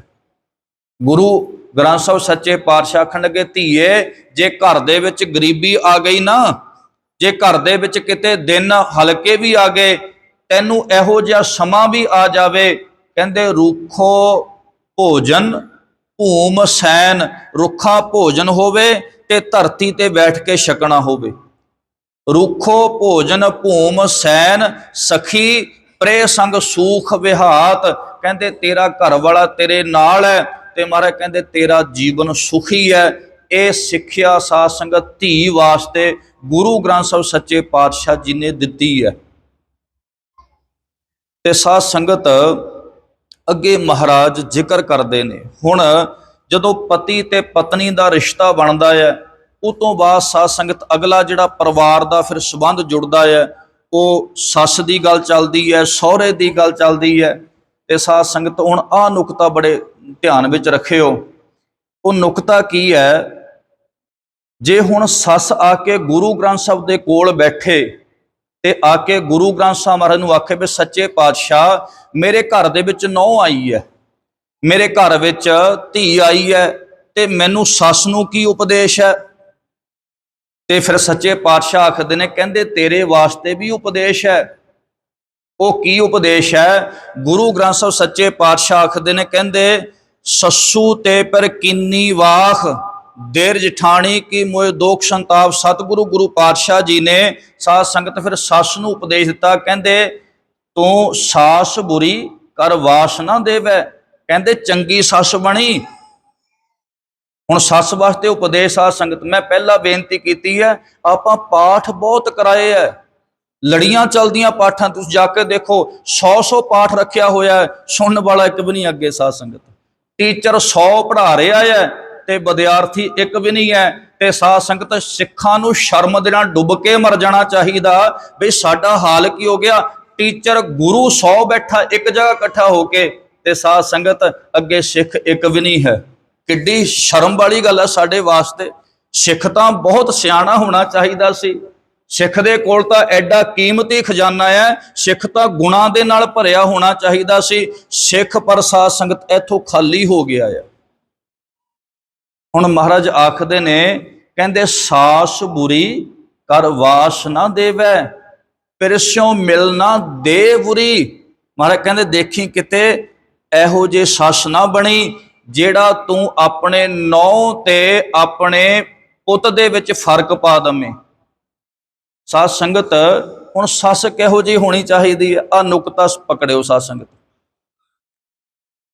ਜਦੋਂ ਸਾਡੀ ਆਪਣੀ ਧੀ ਘਰ ਵਿੱਚ ਹੋਵੇ, ਆਪਣੀ ਧੀ ਘਰ ਵਿੱਚ ਹੋਵੇ, ਹੁਣ ਮੰਨ ਕੇ ਚੱਲੋ ਧੀ ਦੇ ਕੋਲੋਂ ਕੋਈ ਗਲਤੀ ਹੋ ਗਈ, ਕੰਮ ਦੇ ਵਿੱਚ ਕੋਈ ਗਲਤੀ ਹੋ ਗਈ, ਕੋਈ ਨੁਕਸਾਨ ਹੋ ਗਿਆ, ਕਦੇ ਮਾਂ ਨੇ ਜਾ ਕੇ ਬਾਹਰ ਗੁਆਂਢੀਆਂ ਨੂੰ ਨਹੀਂ ਦੱਸਿਆ ਕਿ ਨਹੀਂ ਅੱਜ ਮੇਰੀ ਧੀ ਨੇ ਆਹ ਗਲਤੀ ਕੀਤੀ ਹੈ, ਕਦੇ ਨਹੀਂ ਦੱਸਦੀ। ਕਦੇ ਮਾਂ ਜਾ ਕੇ ਰੋਲਾ ਨਹੀਂ ਪਾਉਂਦੀ ਹੈ ਵੀ ਅੱਜ ਮੇਰੀ ਧੀ ਨੇ ਬੜਾ ਵੱਡਾ ਨੁਕਸਾਨ ਕਰ ਦਿੱਤਾ, ਅੱਜ ਮੇਰੀ ਧੀ ਕੋਲੋਂ ਆ ਗਲਤੀ ਹੋ ਗਈ ਹੈ। ਮਾਂ ਆਪਣੀ ਧੀ ਦੀਆਂ ਗਲਤੀਆਂ ਦੇ ਉੱਪਰ ਪਰਦਾ ਪਾਉਂਦੀ ਹੈ। ਤੇ ਸਤਿਗੁਰੂ ਗੁਰੂ ਪਾਤਸ਼ਾਹ ਕਹਿੰਦੇ ਤੂੰ ਸੱਸ ਬਣੀ ਹੈ, ਤੂੰ ਆਪਣੇ ਘਰ ਦੇ ਵਿੱਚ ਨੌ ਨਹੀਂ ਧੀ ਲੈ ਕੇ ਆਈ ਹੈ। ਜੇ ਤੇਰੀ ਧੀ ਦੇ ਕੋਲੋਂ ਕੋਈ ਗਲਤੀ ਹੋ ਗਈ ਹੈ ਤਾਂ ਉਹਨੂੰ ਉਛਾਲੀ ਨਾ, ਉਹਦੇ ਉੱਪਰ ਪਰਦਾ ਪਾਈ। ਮਹਾਰਾਜ ਕਹਿੰਦੇ ਚੰਗੀ ਸੱਸ ਬਣੀ। ਤੇ ਸਾਧ ਸੰਗਤ ਇਹਦੇ ਨਾਲ ਇਹ ਗੱਲ ਦੂਸਰੀ ਪਕੜਿਓ, ਜਦੋਂ ਕਿਤੇ ਜੇ ਕਿਤੇ ਸੱਸ ਦੇ ਕੋਲੋਂ ਕੋਈ ਬੋਲਿਆ ਵੀ ਜਾਵੇ, ਹੁਣ ਸਾਧ ਸੰਗਤ ਕਈ ਵਾਰੀ ਮਾਂ ਝਿੜਕ ਮਾਰ ਦਿੰਦੀ ਹੈ ਆਪਣੀ ਧੀ ਨੂੰ, ਥੱਪੜ ਵੀ ਮਾਰ ਦਿੰਦੀ ਹੈ। ਜੇ ਧੀ ਗਲਤੀ ਕਰੇ, ਕੋਈ ਧੀ ਸਾਸ ਨਾਲ ਕੋਈ ਇਹੋ ਜਿਹੀ ਗੱਲ ਹੋ ਜਾਵੇ, ਮਾਂ ਦਬਕਾ ਮਾਰ ਦਿੰਦੀ ਹੈ, ਮਾਂ ਥੱਪੜ ਵੀ ਮਾਰ ਦਿੰਦੀ ਹੈ। ਪਰ ਧੀ ਨੇ ਕਦੇ ਫੋਨ ਚੱਕ ਕੇ ਰਿਸ਼ਤੇਦਾਰੀ 'ਚ ਗੱਲ ਨਹੀਂ ਕੀਤੀ ਵੀ ਅੱਜ ਮੇਰੀ ਮਾਂ ਨੇ ਮੈਨੂੰ ਥੱਪੜ ਮਾਰਿਆ ਹੈ, ਕਦੇ ਨਹੀਂ ਕਰਦੀ ਹੈ। ਮਹਾਰਾਜ ਕਹਿੰਦੇ ਜੇ ਸੱਸ ਨੂੰ ਉਪਦੇਸ਼ ਹੈ ਤਾਂ ਧੀ ਨੂੰ ਵੀ ਉਪਦੇਸ਼ ਹੈ। ਜੇ ਕੰਮ ਕਰਦਿਆਂ ਕੋਈ ਗੱਲ ਹੋ ਗਈ ਹੈ, ਸੱਸ ਨੇ ਤੈਨੂੰ ਕਿਤੇ ਦਬਕਾ ਮਾਰ ਦਿੱਤਾ, ਕੋਈ ਗੱਲ ਹੋ ਗਈ, ਧੀਏ ਤੂੰ ਵੀ ਆਪਣੀ ਸੱਸ ਨੂੰ ਮਾਂ ਸਮਝੀ, ਤੂੰ ਵੀ ਆਪਣੀ ਸੱਸ ਨੂੰ ਮਾਂ ਸਮਝੀ। ਕਿਤੇ ਇਹ ਨਾ ਹੋਵੇ ਤੈਨੂੰ ਸੱਸ ਕਿਤੇ ਦਬਕਾ ਮਾਰ ਦੇਵੇ, ਤੂੰ ਫੋਨ ਚੱਕ ਕੇ ਰਿਸ਼ਤੇਦਾਰਾਂ ਦੱਸਦੀ ਫਿਰੇ ਵੀ ਮੇਰੀ ਤਾਂ ਸੱਸ ਏਦਾਂ ਦੀ ਹੈ। ਮਹਾਰਾਜ ਕਹਿੰਦੇ ਨਹੀਂ, ਅੱਜ ਇਹੀ ਗੱਲਾਂ ਕਰਕੇ ਸਾਡੇ ਘਰ ਦੇ ਵਿੱਚ ਸਾਧ ਸੰਗਤ ਵਿਫਤਾ ਖੜੀ ਹੋਈ ਹੈ। ਅੱਜ ਇਸੇ ਗੱਲਾਂ ਕਰਕੇ ਬੜਾ ਨੁਕਸਾਨ ਹੋ ਰਿਹਾ ਹੈ। ਮਹਾਰਾਜ ਕਹਿੰਦੇ ਇਸ ਤਰ੍ਹਾਂ ਆਪਣੇ ਰਿਸ਼ਤੇ ਨੂੰ ਗੰਢ ਮਾਰੀਏ, ਸੱਸ ਆਪਣੀ ਨੌਂ ਨੂੰ ਧੀ ਸਮਝੇ ਤੇ ਨੌਂ ਆਪਣੀ ਸੱਸ ਨੂੰ ਮਾਂ ਸਮਝੇ। ਮਹਾਰਾਜ ਕਹਿੰਦੇ ਉਹ ਰਿਸ਼ਤੇ ਨੂੰ ਕੋਈ ਤੋੜ ਨਹੀਂ ਸਕਦਾ ਹੈ। ਹੁਣ ਸਾਧ ਸੰਗਤ ਅਗਲੀ ਗੱਲ ਚੱਲਦੀ ਹੈ ਪੁੱਤਰ ਦੀ, ਵੀ ਘਰ ਦੇ ਵਿੱਚ ਪੁੱਤਰ ਕਿਹੋ ਜਿਹਾ ਹੋਣਾ ਚਾਹੀਦਾ। ਸਾਧ ਸੰਗਤ ਧੰਨ ਗੁਰੂ ਗ੍ਰੰਥ ਸਾਹਿਬ ਸੱਚੇ ਪਾਤਸ਼ਾਹ ਦਾ ਬੜਾ ਸ਼ੁਕਰ ਹੈ। ਸ਼ੁਕਰ ਇਸ ਕਰਕੇ ਹੈ, ਸਾਧ ਸੰਗਤ ਪਤਾ ਨਹੀਂ ਹੋ ਸਕਦਾ ਕਿ ਮੈਂ ਵੀ ਕਿਸੇ ਹੋਰ ਰਾਹ ਤੁਰਿਆ ਹੁੰਦਾ, ਇਹ ਤਾਂ ਗੁਰੂ ਸਾਹਿਬ ਦੀ ਕੋਈ ਕਿਰਪਾ ਇਹੋ ਜਿਹੀ ਹੋ ਗਈ, ਮਾਲਕ ਦੀ ਰਹਿਮਤ ਇਹੋ ਜਿਹੀ ਹੋ ਗਈ, ਗੁਰਸਿੱਖਾਂ ਦੀ ਸੰਗਤ ਇਹੋ ਜਿਹੀ ਮਿਲ ਗਈ ਤੇ ਮੈਨੂੰ ਗੁਰੂ ਗ੍ਰੰਥ ਸਾਹਿਬ ਸੱਚੇ ਪਾਤਸ਼ਾਹ ਦਾ ਸੰਗ ਮਿਲ ਗਿਆ। ਇਹ ਕਿਰਪਾ ਹੈ ਮਾਲਕ ਦੀ। ਹੁਣ ਸਤਿਗੁਰੂ ਗੁਰੂ ਪਾਤਸ਼ਾਹ ਆਖਦੇ, ਕਹਿੰਦੇ ਚੰਗਾ ਪੁੱਤਰ ਬਣਨਾ ਚਾਹੁੰਦਾ ਹੈ। ਹੁਣ ਪੁੱਤਰ ਆ ਕੇ ਪੁੱਛੇ ਕਿ ਮਾਲਕ ਜੀ ਗੁਰੂ ਗ੍ਰੰਥ ਸਾਹਿਬ ਮਹਾਰਾਜ ਮੈਨੂੰ ਇੱਕ ਕੰਮ ਦੱਸੋ ਵੀ ਮੈਂ ਚੰਗਾ ਪੁੱਤ ਬਣਨਾ ਚਾਹੁੰਦਾ ਮਾਪਿਆਂ ਦਾ। ਮਹਾਰਾਜ ਕਹਿੰਦੇ ਤੇਰੇ ਵਾਸਤੇ ਉਪਦੇਸ਼ ਹੈ। ਉਹ ਕਿਹੜਾ ਉਪਦੇਸ਼ ਹੈ? ਮਹਾਰਾਜ ਕਹਿੰਦੇ ਜਿਨ ਕੇ ਜਣੇ ਬਡੀਰੇ ਤੁਮ ਹੋ ਤਿਨ ਸੋ ਝਗਰਤ ਪਾਪ। ਸਾਧ ਸੰਗਤ ਜਦੋਂ ਗੁਰੂ ਰਾਮਦਾਸ ਸੱਚੇ ਪਾਤਸ਼ਾਹ ਮਹਾਰਾਜ ਦੇ ਕੋਲ ਬਾਬਾ ਪਿਰਥੀ ਚੰਦ ਆਏ ਨਾ, ਮਹਾਰਾਜ ਕਹਿੰਦੇ ਪਿਰਥੀ ਚੰਦ ਗੁਰੂ ਰਾਮਦਾਸ ਮਹਾਰਾਜ ਦੇ ਨਾਲ ਲੜਨ ਲੱਗਿਆ। ਸੰਗਤ ਬੈਠੀ ਹੈ, ਗੁਰੂ ਰਾਮਦਾਸ ਮਹਾਰਾਜ ਤਖਤ ਤੇ ਬੈਠੇ ਹੈ ਤੇ ਬਾਬਾ ਪਿਰਥੀ ਚੰਦ ਆਇਆ, ਗੁਰੂ ਰਾਮਦਾਸ ਮਹਾਰਾਜ ਨੂੰ ਆਖਣ ਲੱਗਿਆ, ਕਹਿੰਦਾ ਕਮਾਲ ਦੀ ਗੱਲ, ਤੁਹਾਨੂੰ ਵੀ ਪਤਾ ਨਹੀਂ ਲੱਗਿਆ, ਮੈਂ ਤੁਹਾਡਾ ਵੱਡਾ ਪੁੱਤਰ ਹਾਂ, ਮੈਂ ਤੁਹਾਡਾ ਵੱਡਾ ਪੁੱਤਰ ਹਾਂ, ਗੱਦੀ ਤੁਸੀਂ ਅਰਜੁਨ ਦੇਵ ਨੂੰ ਦੇ ਦਿੱਤੀ, ਤੁਹਾਨੂੰ ਪਤਾ ਨਹੀਂ ਲੱਗਿਆ, ਤੁਹਾਡੀਆਂ ਅੱਖਾਂ ਨਹੀਂ ਖੁੱਲੀਆਂ ਹੈ, ਤੁਸੀਂ ਕਰਦੇ ਕੀ ਪਏ ਹੋ। ਜਦੋਂ ਏਦਾਂ ਉੱਚੀ ਉੱਚੀ ਬੋਲਣ ਲੱਗਿਆ ਨਾ ਤੇ ਗੁਰੂ ਰਾਮਦਾਸ ਮਹਾਰਾਜ ਕਹਿੰਦੇ ਪੁੱਤਰ ਕਾਹੇ ਪੂਤ ਝਗੜਤ ਹੋ ਸੰਗ ਬਾਪ। ਕਹਿੰਦੇ ਕਿਉਂ ਆਪਣੇ ਪਿਓ ਨਾਲ ਝਗੜਦਾ ਪਿਆ। ਜਿਨ ਕੇ ਜਣੇ ਬਡੀਰੇ ਤੁਮ ਹੋ ਤਿਨ ਸੋ ਝਗੜਤ ਪਾਪ। ਜਿਸ ਮਾਪਿਆਂ ਨੇ ਤੈਨੂੰ ਜਨਮ ਦਿੱਤਾ ਨਾ, ਕਹਿੰਦੇ ਜੇ ਤੂੰ ਉਹਨਾਂ ਦੇ ਨਾਲ ਝਗੜਾ ਕਰੇਗਾ, ਲੜਾਈ ਕਰੇਗਾ ਤੇ ਯਾਦ ਰੱਖਿਓ ਗੁਰੂ ਗ੍ਰੰਥ ਸਾਹਿਬ ਨੇ ਸਭ ਤੋਂ ਵੱਡਾ ਦੁਨੀਆ ਦਾ ਪਾਪ ਨੂੰ ਮੰਨਿਆ ਹੈ। ਕਹਿੰਦੇ ਸਭ ਤੋਂ ਵੱਡਾ ਦੁਨੀਆ ਦਾ ਪਾਪ ਹੈ ਨਾ, ਉਹ ਮਾਪਿਆਂ ਦੇ ਨਾਲ ਵੱਧ ਸਲੂਕੀ ਕਰਨੀ ਹੈ। ਹੁਣ ਜੇ ਪੁੱਤ ਸਾਧ ਸੰਗਤ ਗੁਰੂ ਗ੍ਰੰਥ ਸਾਹਿਬ ਦੇ ਕੋਲ ਬੈਠਿਆ ਹੋਵੇ, ਉਹਨੇ ਆ ਸਿੱਖਿਆ ਸੁਣੀ ਹੋਵੇ, ਕਦੇ ਉਹ ਮਾਪਿਆਂ ਨੂੰ ਸਾਧ ਸੰਗਤ ਕਦੇ ਉਹ ਇਹ ਕਹੇਗਾ। ਸਤਿਗੁਰੂ ਗੁਰੂ ਪਾਤਸ਼ਾਹ ਜੀ ਨੇ ਸਾਧ ਸੰਗਤ, ਮੈਂ ਕੁਝ ਪ੍ਰਮਾਣ ਭਾਈ ਗੁਰਦਾਸ ਜੀ ਦੀ ਰਚਨਾ ਹੈ ਉਹ ਤੁਹਾਡੇ ਸਮਕਸ਼ ਬੇਨਤੀ ਕਰਾਂ। ਮਹਾਰਾਜ ਕਹਿੰਦੇ ਹੋਇਆ ਕਿ ਘਰ ਦੇ ਵਿੱਚ, ਕਹਿੰਦੇ ਜਿਸ ਵਕਤ ਨੌ ਤੇ ਸਾਧ ਸੰਗਤ ਪੁੱਤ ਉਹ ਵਿਆਹ ਕੇ ਘਰ ਦੇ ਵਿੱਚ ਆਏ ਤੇ ਸਤਿਗੁਰੂ ਗੁਰੂ ਪਾਤਸ਼ਾਹ ਵਾਹਿਗੁਰੂ ਜੀ ਭਾਈ ਗੁਰਦਾਸ ਜੀ ਨੇ ਬਚਨ ਕੀਤਾ, ਕਹਿੰਦੇ ਕਾਮਣ ਕਾਮਣ ਆਰੀਏ ਕੀਤੋ ਕਾਮਣ ਕੰਤ ਪਿਆਰੇ, ਜੰਮੇ ਸਾਈ ਵਿਸਰਿਆ, ਵਿਆਹਿਆ ਮਾਂ ਪਿਓ ਵਸਾਰੇ। ਕਹਿੰਦੇ ਕਿੱਡੀ ਤਕੜੀ ਮਾਇਆ ਹੈ। ਕਹਿੰਦੇ ਜਿਸ ਵਕਤ ਪੈਦਾ ਹੋਇਆ ਸੀ ਅਕਾਲ ਪੁਰਖ ਨੂੰ ਭੁੱਲ ਗਿਆ, ਜਿਸ ਅਕਾਲ ਪੁਰਖ ਨੇ ਤੈਨੂੰ ਪੈਦਾ ਕੀਤਾ ਸੀ ਉਹਨੂੰ ਭੁੱਲ ਗਿਆ, ਜਿਸ ਮਾਂ ਬਾਪ ਨੇ ਤੈਨੂੰ ਪਾਲ ਕੇ ਮਹਾਰਾਜ ਕਹਿੰਦੇ ਤੇਰਾ ਵਿਆਹ ਕਰਾਇਆ, ਉਹ ਚੰਦਰਿਆ ਤੂੰ ਆਪਣੇ ਮਾਂ ਬਾਪ ਨੂੰ ਭੁੱਲ ਗਿਆ। ਕਾਮਣ ਕਾਮਣ ਆਰੀਏ, ਕੀਤੋ ਕਾਮਣ ਕੰਤ ਪਿਆਰੇ, ਜੰਮੇ ਸਾਈ ਵਿਸਰਿਆ, ਵਿਆਹਿਆ ਮਾਂ ਪਿਓ ਵਸਾਰੇ। ਮਹਾਰਾਜ ਕਹਿੰਦੇ ਸੁੱਖਾਂ ਸੁੱਖ ਵਿਆਹਿਆ। ਕਹਿੰਦੇ ਮਾਪਿਆਂ ਨੇ ਬੜੀਆਂ ਸੁਖਣਾ ਸੁਖੀਆਂ, ਬੜੇ ਪਾਠ ਕਰਾਏ, ਸੁੱਖਾਂ ਸੁੱਖ ਵਿਆਹਿਆ, ਸੋਣ ਸੰਜੋਗ ਵਿਚਾਰ ਵਿਚਾਰੇ। ਪੁੱਤ ਵਾਹਿਗੁਰੂ ਜੀ ਪੁੱਤ ਨੂੰਹ ਦਾ ਮੇਲ ਵੇਖ, ਅੰਗ ਨਾ ਮਾਵਨ ਮਾਂ ਪਿਓ ਬਾਰੇ। ਕਹਿੰਦੇ ਮਾਂ ਪਿਓ ਦੀ ਖੁਸ਼ੀ ਐਡੀ ਵੱਡੀ ਹੋ ਗਈ ਹੈ, ਮੇਰੇ ਘਰ ਵਿੱਚ ਪੋਤੇ ਨੂੰਹ ਆ ਗਈ ਹੈ। ਸਾਧ ਸੰਗਤ ਸਿੱਖਿਆ ਸੁਣਿਓ ਭਾਈ ਗੁਰਦਾਸ ਜੀ ਦੀ। ਮਹਾਰਾਜ ਆਖਦੇ ਨੇ, ਕਹਿੰਦੇ ਜਦੋਂ ਘਰ ਦੇ ਵਿੱਚ ਪੋਤੇ ਨੂੰਹ ਗਏ ਨਾ, ਤੇ ਉਸ ਵਕਤ ਕੀ ਕੀਤਾ ਭਾਈ ਗੁਰਦਾਸ ਆਖਦੇ ਨੇ, ਕਹਿੰਦੇ ਨੂੰਹ ਨਿਤ ਮੰਤ ਕੁਮੰਤ ਦੇ। ਕਹਿੰਦੇ ਨੂੰਹ ਕੀ ਕਰਦੀ ਹੈ, ਕਹਿੰਦੇ ਹੁਣ ਆਪਣੇ ਘਰ ਵਾਲੇ ਨੂੰ ਕੁਮੰਤ ਦਿੰਦੀ ਹੈ। ਨੂੰਹ ਨਿਤ ਮੰਤ ਕੁਮੰਤ ਦੇ, ਮਾਂ ਪਿਓ ਛੱਡ ਵੱਡੇ ਹਥਿਆਰੇ। ਤੇ ਸਾਧ ਸੰਗਤ ਅੱਜ ਹਜੇ ਵਿਆਹ ਨੂੰ ਥੋੜਾ ਸਮਾਂ ਨਹੀਂ ਹੋਇਆ ਹੁੰਦਾ ਹੈ, ਥੋੜੀ ਜਿਹੀ ਇਕਾਗਰਤਾ ਬਣਾਇਓ ਸਾਧ ਸੰਗਤ। ਹਜੇ ਵਿਆਹ ਨੂੰ ਕੁਝ ਦਿਨ ਬਤੀਤ ਹੋਏ ਹੁੰਦੇ ਆ, ਉਸੇ ਵਕਤ ਘਰ ਦੇ ਵਿੱਚ ਇੱਕ ਝਗੜਾ ਸ਼ੁਰੂ ਹੋ ਜਾਂਦਾ ਵੀ ਆਪਾਂ ਤਾਂ ਅਲੱਗ ਹੋਣਾ ਹੈ, ਆਪਾਂ ਤਾਂ ਰੋਟੀ ਪਾਣੀ ਅਲੱਗ ਕਰਨੀ ਹੈ। ਹੁਣ ਭਾਈ ਗੁਰਦਾਸ ਜੀ ਨੂੰ ਪੁੱਛਿਓ, ਭਾਈ ਗੁਰਦਾਸ ਜੀ ਕੀ ਕਹਿੰਦੇ ਆ, ਕਹਿੰਦੇ ਨੂੰਹ ਨਿਤ ਮੰਤ ਕੁਮੰਤ ਦੇ, ਮਾਂ ਪਿਓ ਛੱਡ ਵੱਡੇ ਹਥਿਆਰੇ। ਕਹਿੰਦੇ ਇਹਨਾਂ ਨੂੰ ਛੱਡ ਦੇ ਮਾਂ ਬਾਪ ਨੂੰ, ਇਹ ਤਾਂ ਤੇਰੇ ਮਗਰ ਜੋਕਾਂ ਦੀ ਤਰ੍ਹਾਂ ਚਿੰਬੜੇ ਹੋਏ ਆ, ਜੋ ਤੂੰ ਕਮਾ ਕੇ ਲੈ ਕੇ ਆਉਂਦਾ ਸਭ ਕੁਝ ਇਹ ਖਾ ਜਾਂਦੇ ਆ। ਤੇ ਜੇ ਤੂੰ ਆਪਣੇ ਮਾਂ ਬਾਪ ਦੇ ਨਾਲ ਰਿਹਾ, ਸਾਡਾ ਕੀ ਬਣੇਗਾ, ਇਹਨਾਂ ਨੂੰ ਛੱਡਣਾ ਪੈਣਾ ਹੈ।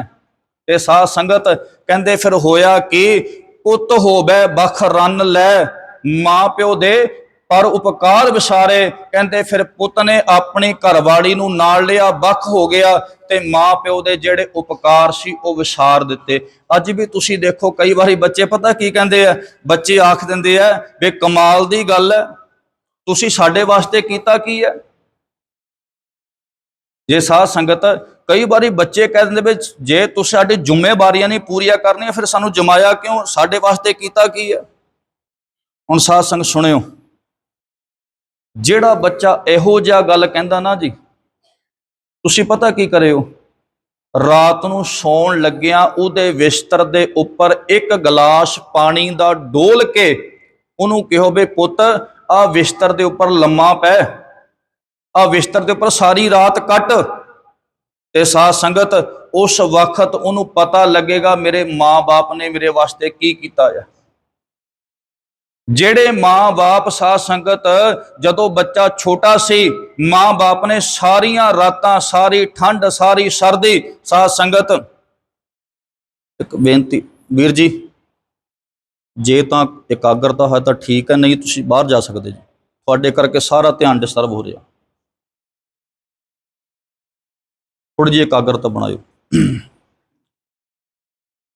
ਸਾਧ ਸੰਗਤ ਮੈਂ ਜਿਹੜੀ ਬੇਨਤੀ ਕਰ ਰਿਹਾ ਸੀ, ਜੇ ਬੱਚਾ ਅੱਜ ਇਹ ਗੱਲ ਕਹੇ ਨਾ ਜੀ ਤੇ ਮਾਪੇ ਇਹ ਕੰਮ ਕਰੇ, ਫਿਰ ਮਾਪੇ ਨੂੰ ਪਤਾ ਲੱਗੇਗਾ ਅੱਜ ਬਿਸਤਰ ਦੇ ਉੱਪਰ ਸਾਧ ਸੰਗਤ ਥੋੜਾ ਜਿਹਾ ਪਾਣੀ ਡੋਲਿਆ, ਇੱਕ ਰਾਤ ਕੱਟਣੀ ਔਖੀ ਹੈ। ਉਹ ਮਾਪਿਆਂ ਨੂੰ ਪੁੱਛ ਕੇ ਦੇਖੋ ਜਿਨ੍ਹਾਂ ਨੇ 3-3 4-4 ਸਾਲ ਬੱਚਿਆਂ ਦੀ ਗੰਦਗੀ ਨੂੰ ਸਾਧ ਸੰਗਤ ਉਹਦੇ ਵਿੱਚ ਸੋ ਕੇ ਆਪਣੇ ਬੱਚਿਆਂ ਨੂੰ ਸੁੱਖ ਦਿੱਤਾ ਹੈ। ਜਿਹੜੇ ਬੱਚੇ ਆਖਦੇ ਸਾਡੇ ਵਾਸਤੇ ਮਾਂ-ਬਾਪ ਨੇ ਕੀਤਾ ਕੀ ਹੈ, ਤੁਸੀਂ ਸਾਡੇ ਵਾਸਤੇ ਕੀਤਾ ਕੀ ਹੈ। ਸਾਤੋਂ ਭਾਈ ਗੁਰਦਾਸ ਆਖਦੇ ਨੇ, ਕਹਿੰਦੇ ਪੁੱਤ ਹੋਵੇ ਬਖ ਰੰਨ ਲੈ, ਮਾਂ ਪਿਓ ਦੇ ਉਪਕਾਰ ਵਿਸਾਰੇ। ਕਹਿੰਦੇ ਮਾਂ ਪਿਓ ਦੇ ਉਪਕਾਰ ਵਿਸਾਰ ਗਿਆ।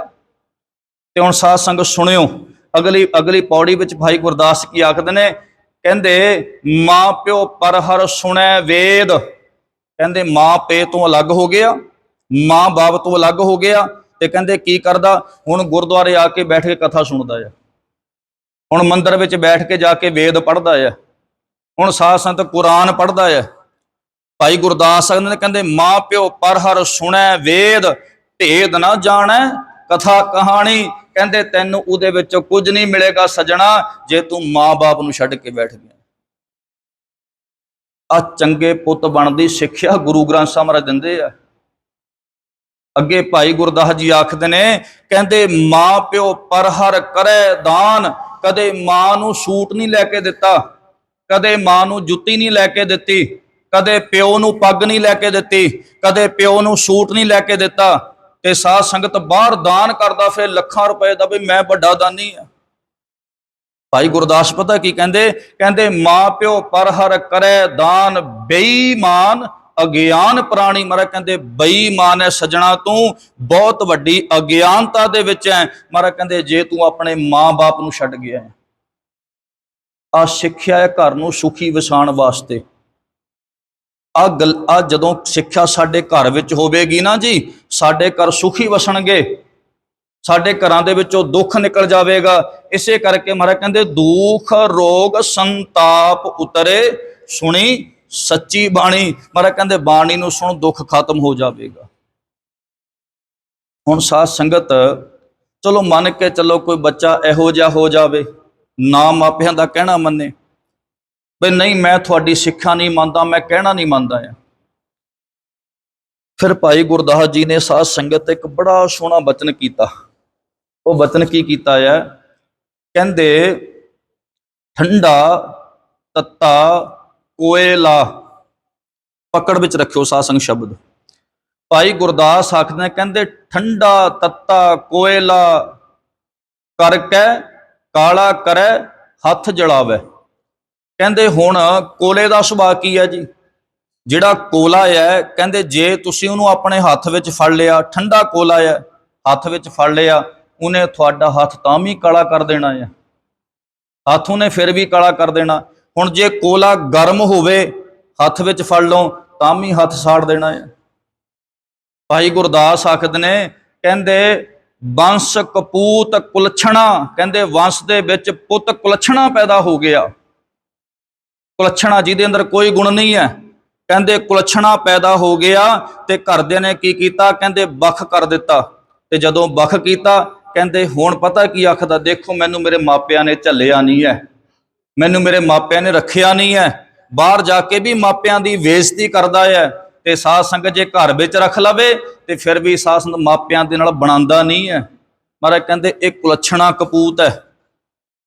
ਮਹਾਰਾਜ ਕਹਿੰਦੇ ਯਾਦ ਰੱਖੀ, ਇਸੇ ਤਰ੍ਹਾਂ ਠੰਡਾ ਤੱਤਾ ਕੋਇਲਾ ਕਾਲਾ ਕਰੇ ਹੱਥ ਜਲਾਵੇ। ਕਹਿੰਦੇ ਯਾਦ ਰੱਖੀ, ਇਹੋ ਜਿਹਾ ਪੁੱਤ ਨਾ ਬਣੀ, ਇਹੋ ਜਿਹੀ ਸਿੱਖਿਆ ਨਾ ਘਰ ਵਿੱਚ ਲੈ ਕੇ ਆਵੀਂ। ਮਹਾਰਾਜ ਕਹਿੰਦੇ ਚੰਗਾ ਪੁੱਤ ਬਣੀ, ਚੰਗਾ ਬਣੀ। ਸਾਧ ਸੰਗਤ ਅਗਲੀ ਸਿੱਖਿਆ ਹੈ ਧੀ ਵਾਸਤੇ। ਮੈਂ ਬੇਨਤੀ ਕਰਕੇ ਥੋੜਾ ਜਿਹਾ ਸਾਧ ਸੰਗਤ ਨੇੜੇ ਕਰੀਏ, ਸਮਾਪਤੀ ਕਰੀਏ। ਸਾਧ ਸੰਗਤ ਧੀ ਵਾਸਤੇ ਗੁਰੂ ਪਾਤਸ਼ਾਹ ਜੀ ਨੇ ਬੜੀ ਸੋਹਣੀ ਸਿੱਖਿਆ ਦਿੱਤੀ ਹੈ। ਕਹਿੰਦੇ ਧੀਏ ਤੂੰ ਆਪਣੇ ਘਰ ਨੂੰ ਸੁਖੀ ਵਸਾਉਣਾ ਚਾਹੁੰਦੀ ਹੈ। ਹੁਣ ਧੀ ਆ ਕੇ ਪੁੱਛੇ, ਬਈ ਨਹੀਂ ਮਹਾਰਾਜ ਤੁਸੀਂ ਪਤੀ ਨੂੰ ਸਿੱਖਿਆ ਦੇ ਦਿੱਤੀ, ਪਤਨੀ ਨੂੰ ਸਿੱਖਿਆ ਦੇ ਦਿੱਤੀ, ਸੱਸ ਨੂੰ ਸਿੱਖਿਆ ਦੇ ਦਿੱਤੀ, ਭਰਾ ਨੂੰ ਸਿੱਖਿਆ ਦੇ ਦਿੱਤੀ, ਇਹ ਮੇਰੇ ਵਾਸਤੇ ਕੀ ਸਿੱਖਿਆ ਹੈ? ਪਰ ਗੁਰੂ ਗ੍ਰੰਥ ਸਾਹਿਬ ਸੱਚੇ ਪਾਤਸ਼ਾਹ ਪਤਾ ਕੀ ਆਖਦੇ ਨੇ, ਕਹਿੰਦੇ ਉਤੰਗੀ ਪਹਿਰੇ ਗਹਿਰੀ ਗੰਭੀਰੀ ਸਸੁੜ ਸੁਹੀਆ ਕਿਵ ਕਰੀ। ਕਹਿੰਦੇ ਹੁਣ ਪਤਾ ਕੀ, ਕਹਿੰਦੇ ਧੀ ਨੂੰ ਸਿੱਖਿਆ ਕੀ ਦੇ ਰਹੇ ਨਹੁੰ ਨੂੰ। ਕਹਿੰਦੇ ਧੀਏ, ਕਹਿੰਦੇ ਹੁਣ ਧੀ ਉਤੰਗੀ, ਉਤੰਗੀ ਦਾ ਅਰਥ ਹੈ ਉੱਚੇ ਕਦ ਵਾਲੀ।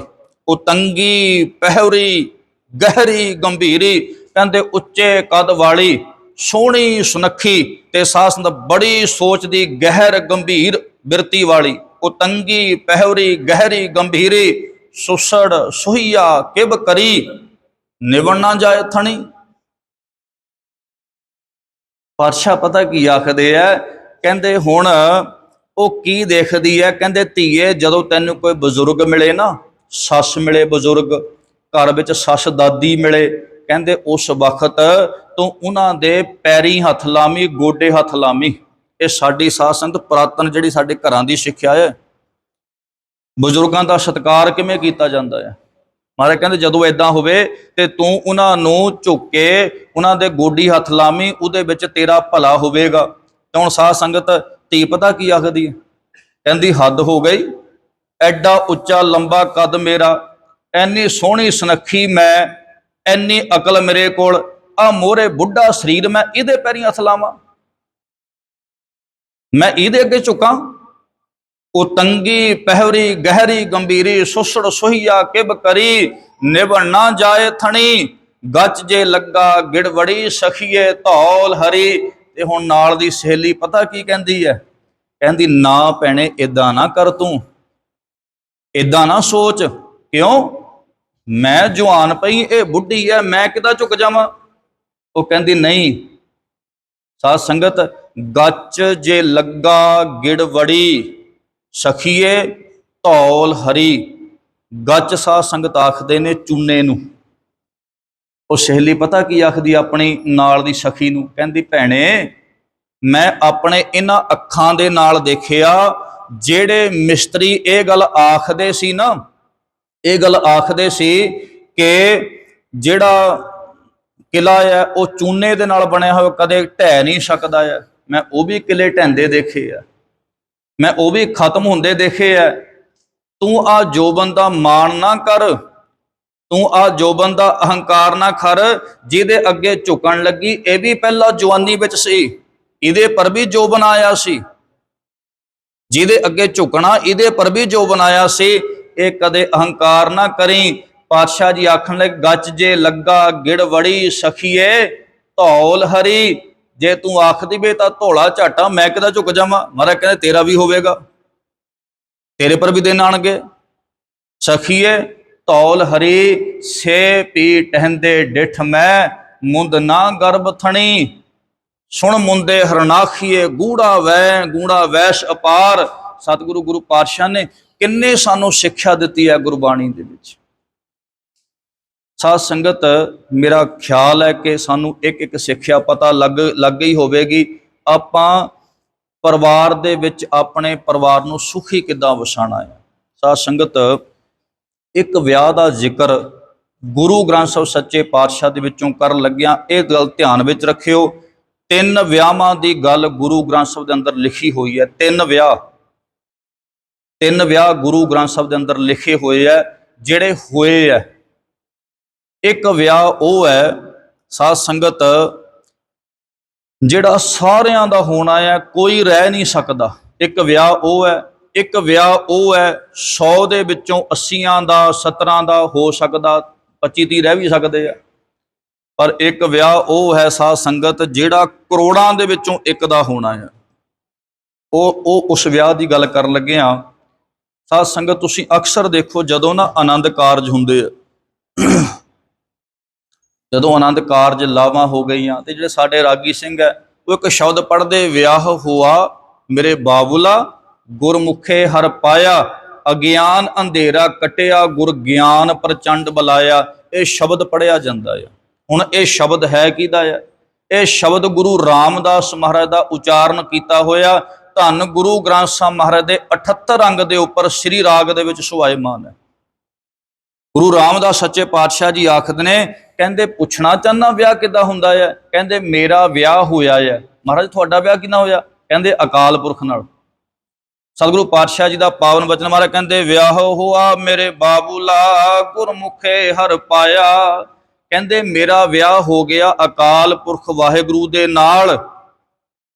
ਵਿਆਹ ਹੋਆ ਮੇਰੇ ਬਾਬੂਲਾ, ਗੁਰਮੁਖੇ ਹਰ ਪਾਇਆ। ਤੇ ਕਹਿੰਦੇ ਨਿਸ਼ਾਨੀ ਕੀ ਹੈ? ਹੁਣ ਜਦੋਂ ਬੰਦਾ ਵਿਆਹ ਜਾਂਦਾ ਉਹਦੀ ਨਿਸ਼ਾਨੀ ਹੈ ਸਾਧ ਸੰਗਤ, ਜਿਹੜੀ ਧੀ ਹੁੰਦੀ ਹੈ ਉਹਦੇ ਪਹਿਰਾਵਾ ਹੋਰ ਹੁੰਦਾ ਹੈ, ਉਹਦਾ ਸਾਧ ਸੰਗਤ ਜਿਹੜਾ ਸ਼ਿੰਗਾਰ ਹੋਰ ਹੁੰਦਾ ਹੈ, ਤੇ ਇਸ ਤਰ੍ਹਾਂ ਬੱਚੇ ਦਾ ਵੀ ਹੁੰਦਾ ਹੈ। ਮਹਾਰਾਜ ਕਹਿੰਦੇ ਨਿਸ਼ਾਨੀ ਕੀ ਹੈ? ਵੀ ਤੁਹਾਡਾ ਵਿਆਹ ਅਕਾਲ ਪੁਰਖ ਨਾਲ ਹੋ ਗਿਆ। ਤੇ ਗੁਰੂ ਰਾਮਦਾਸ ਮਹਾਰਾਜ ਕਹਿੰਦੇ ਹਾਂ ਨਿਸ਼ਾਨੀ ਹੈ। ਉਹ ਨਿਸ਼ਾਨੀ ਕੀ ਹੈ? ਕਹਿੰਦੇ ਅਗਿਆਨ ਅੰਧੇਰਾ ਕਟਿਆ, ਗੁਰ ਗਿਆਨ ਪ੍ਰਚੰਡ ਬੁਲਾਇਆ।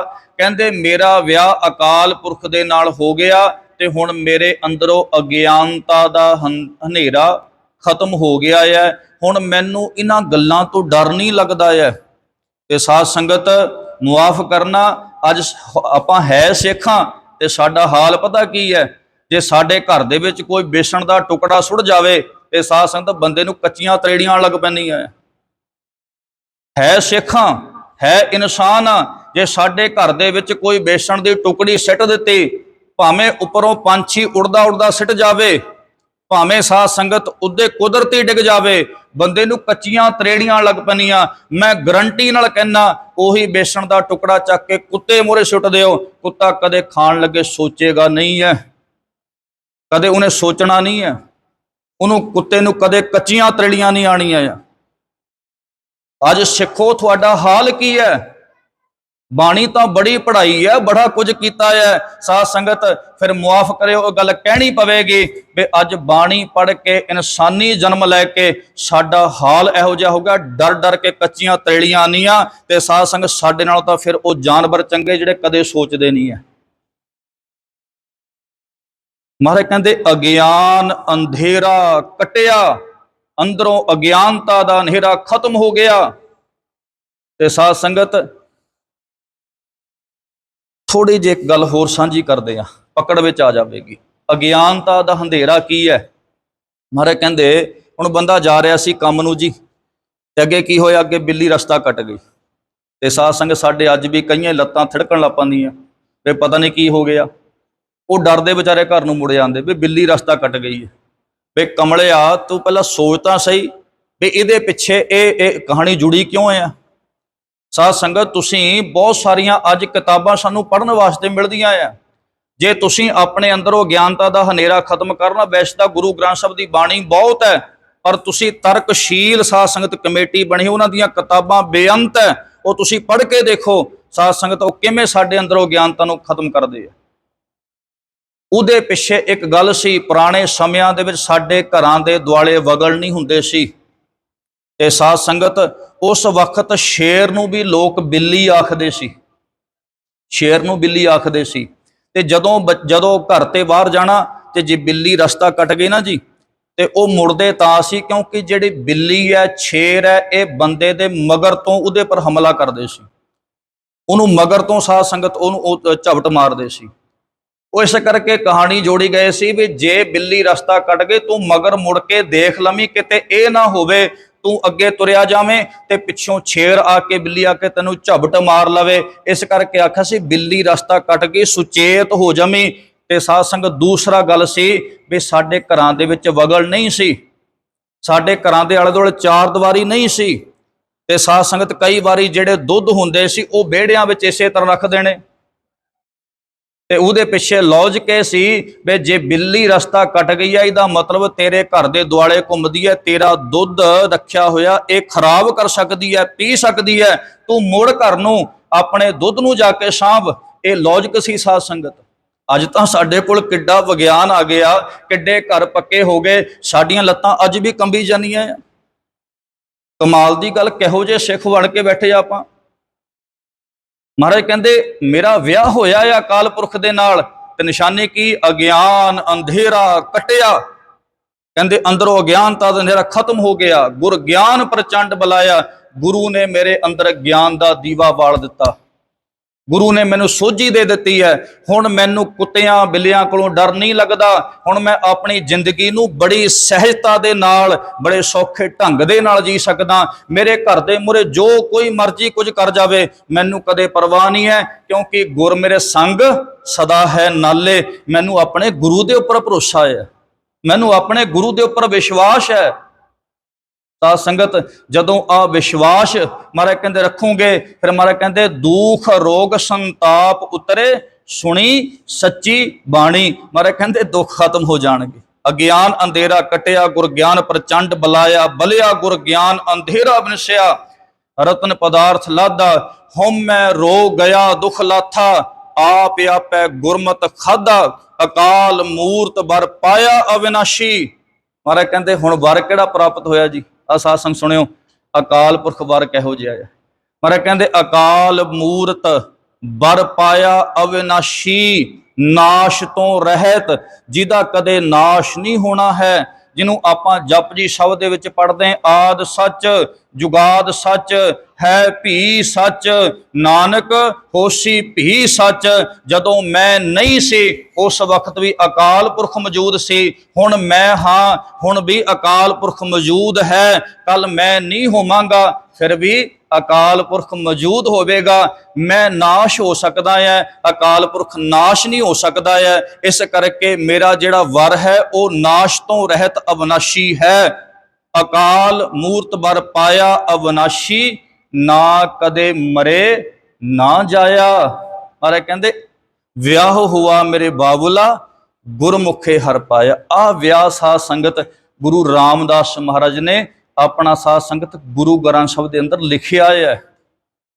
ਇਹੋ ਜਿਹੇ ਵਿਆਹ ਸਾਧ ਸੰਗਤ ਆਪਾਂ ਆਪਣੇ ਕਰੀਏ ਤੇ ਗੁਰੂ ਕਿਰਪਾ ਕਰੇ। ਮੈਂ ਆਸ ਕਰਦਾ ਹਾਂ ਆਪਾਂ ਗੁਰਬਾਣੀ ਨੂੰ ਕੱਲਾ ਪੜ੍ਹਾਈਏ ਨਾ, ਗੁਰਬਾਣੀ ਨੂੰ ਕੋਲ ਬੈਠ ਕੇ ਸੁਣੀਏ।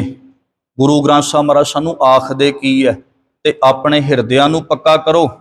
ਸਾਧ ਸੰਗਤ ਮਾੜੀ ਮਾੜੀ ਗੱਲਾਂ ਤੋਂ ਸਾਧ ਸੰਗਤ ਆਪਣੇ ਆਪ ਨੂੰ ਕਦੇ ਪਤਲੇ ਨਾ ਕਰਿਆ ਕਰੋ। ਗੁਰੂ ਸਾਡਾ ਬਹੁਤ ਸਮਰੱਥ ਹੈ, ਬੜੀ ਕਿਰਪਾ ਪਾਤਸ਼ਾਹ ਦੇ ਅੱਗੇ। ਜੇ ਕੋਈ ਜੀਵਨ ਦੇ ਵਿੱਚ ਮੁਸ਼ਕਲ ਆਉਂਦੀ ਨਾ, ਸਾਨੂੰ ਉਪਦੇਸ਼ ਹੈ। ਉਪਦੇਸ਼ ਕੀ ਹੈ? ਮਹਾਰਾਜ ਕਹਿੰਦੇ ਜੇ ਗੁਰੂ ਕੋਈ ਮੁਸ਼ਕਲ ਆ ਜਾਵੇ ਤੇ ਮਹਾਰਾਜ ਕਹਿੰਦੇ ਫਿਰ ਗੁਰੂ ਦੇ ਕੋਲ ਆ ਕੇ ਕੜਾਹ ਪ੍ਰਸ਼ਾਦ ਤਿਆਰ ਕਰਕੇ ਅਰਦਾਸ ਕਰਾਵੀਂ। ਅਰਦਾਸ ਕਰਾਵੀਂ ਮਹਾਰਾਜ ਕਹਿੰਦੇ। ਜੇ ਜ਼ਿੰਦਗੀ ਦੇ ਵਿੱਚ ਕੋਈ ਮੁਸ਼ਕਲ ਆ ਗਈ, ਮਹਾਰਾਜ ਕਹਿੰਦੇ ਡਰੀ ਨਾ, ਅਰਦਾਸ ਕਰਾਵੀਂ, ਫਿਰ ਗੁਰੂ ਆਪੇ ਹੀ ਜਾਣੇਗਾ।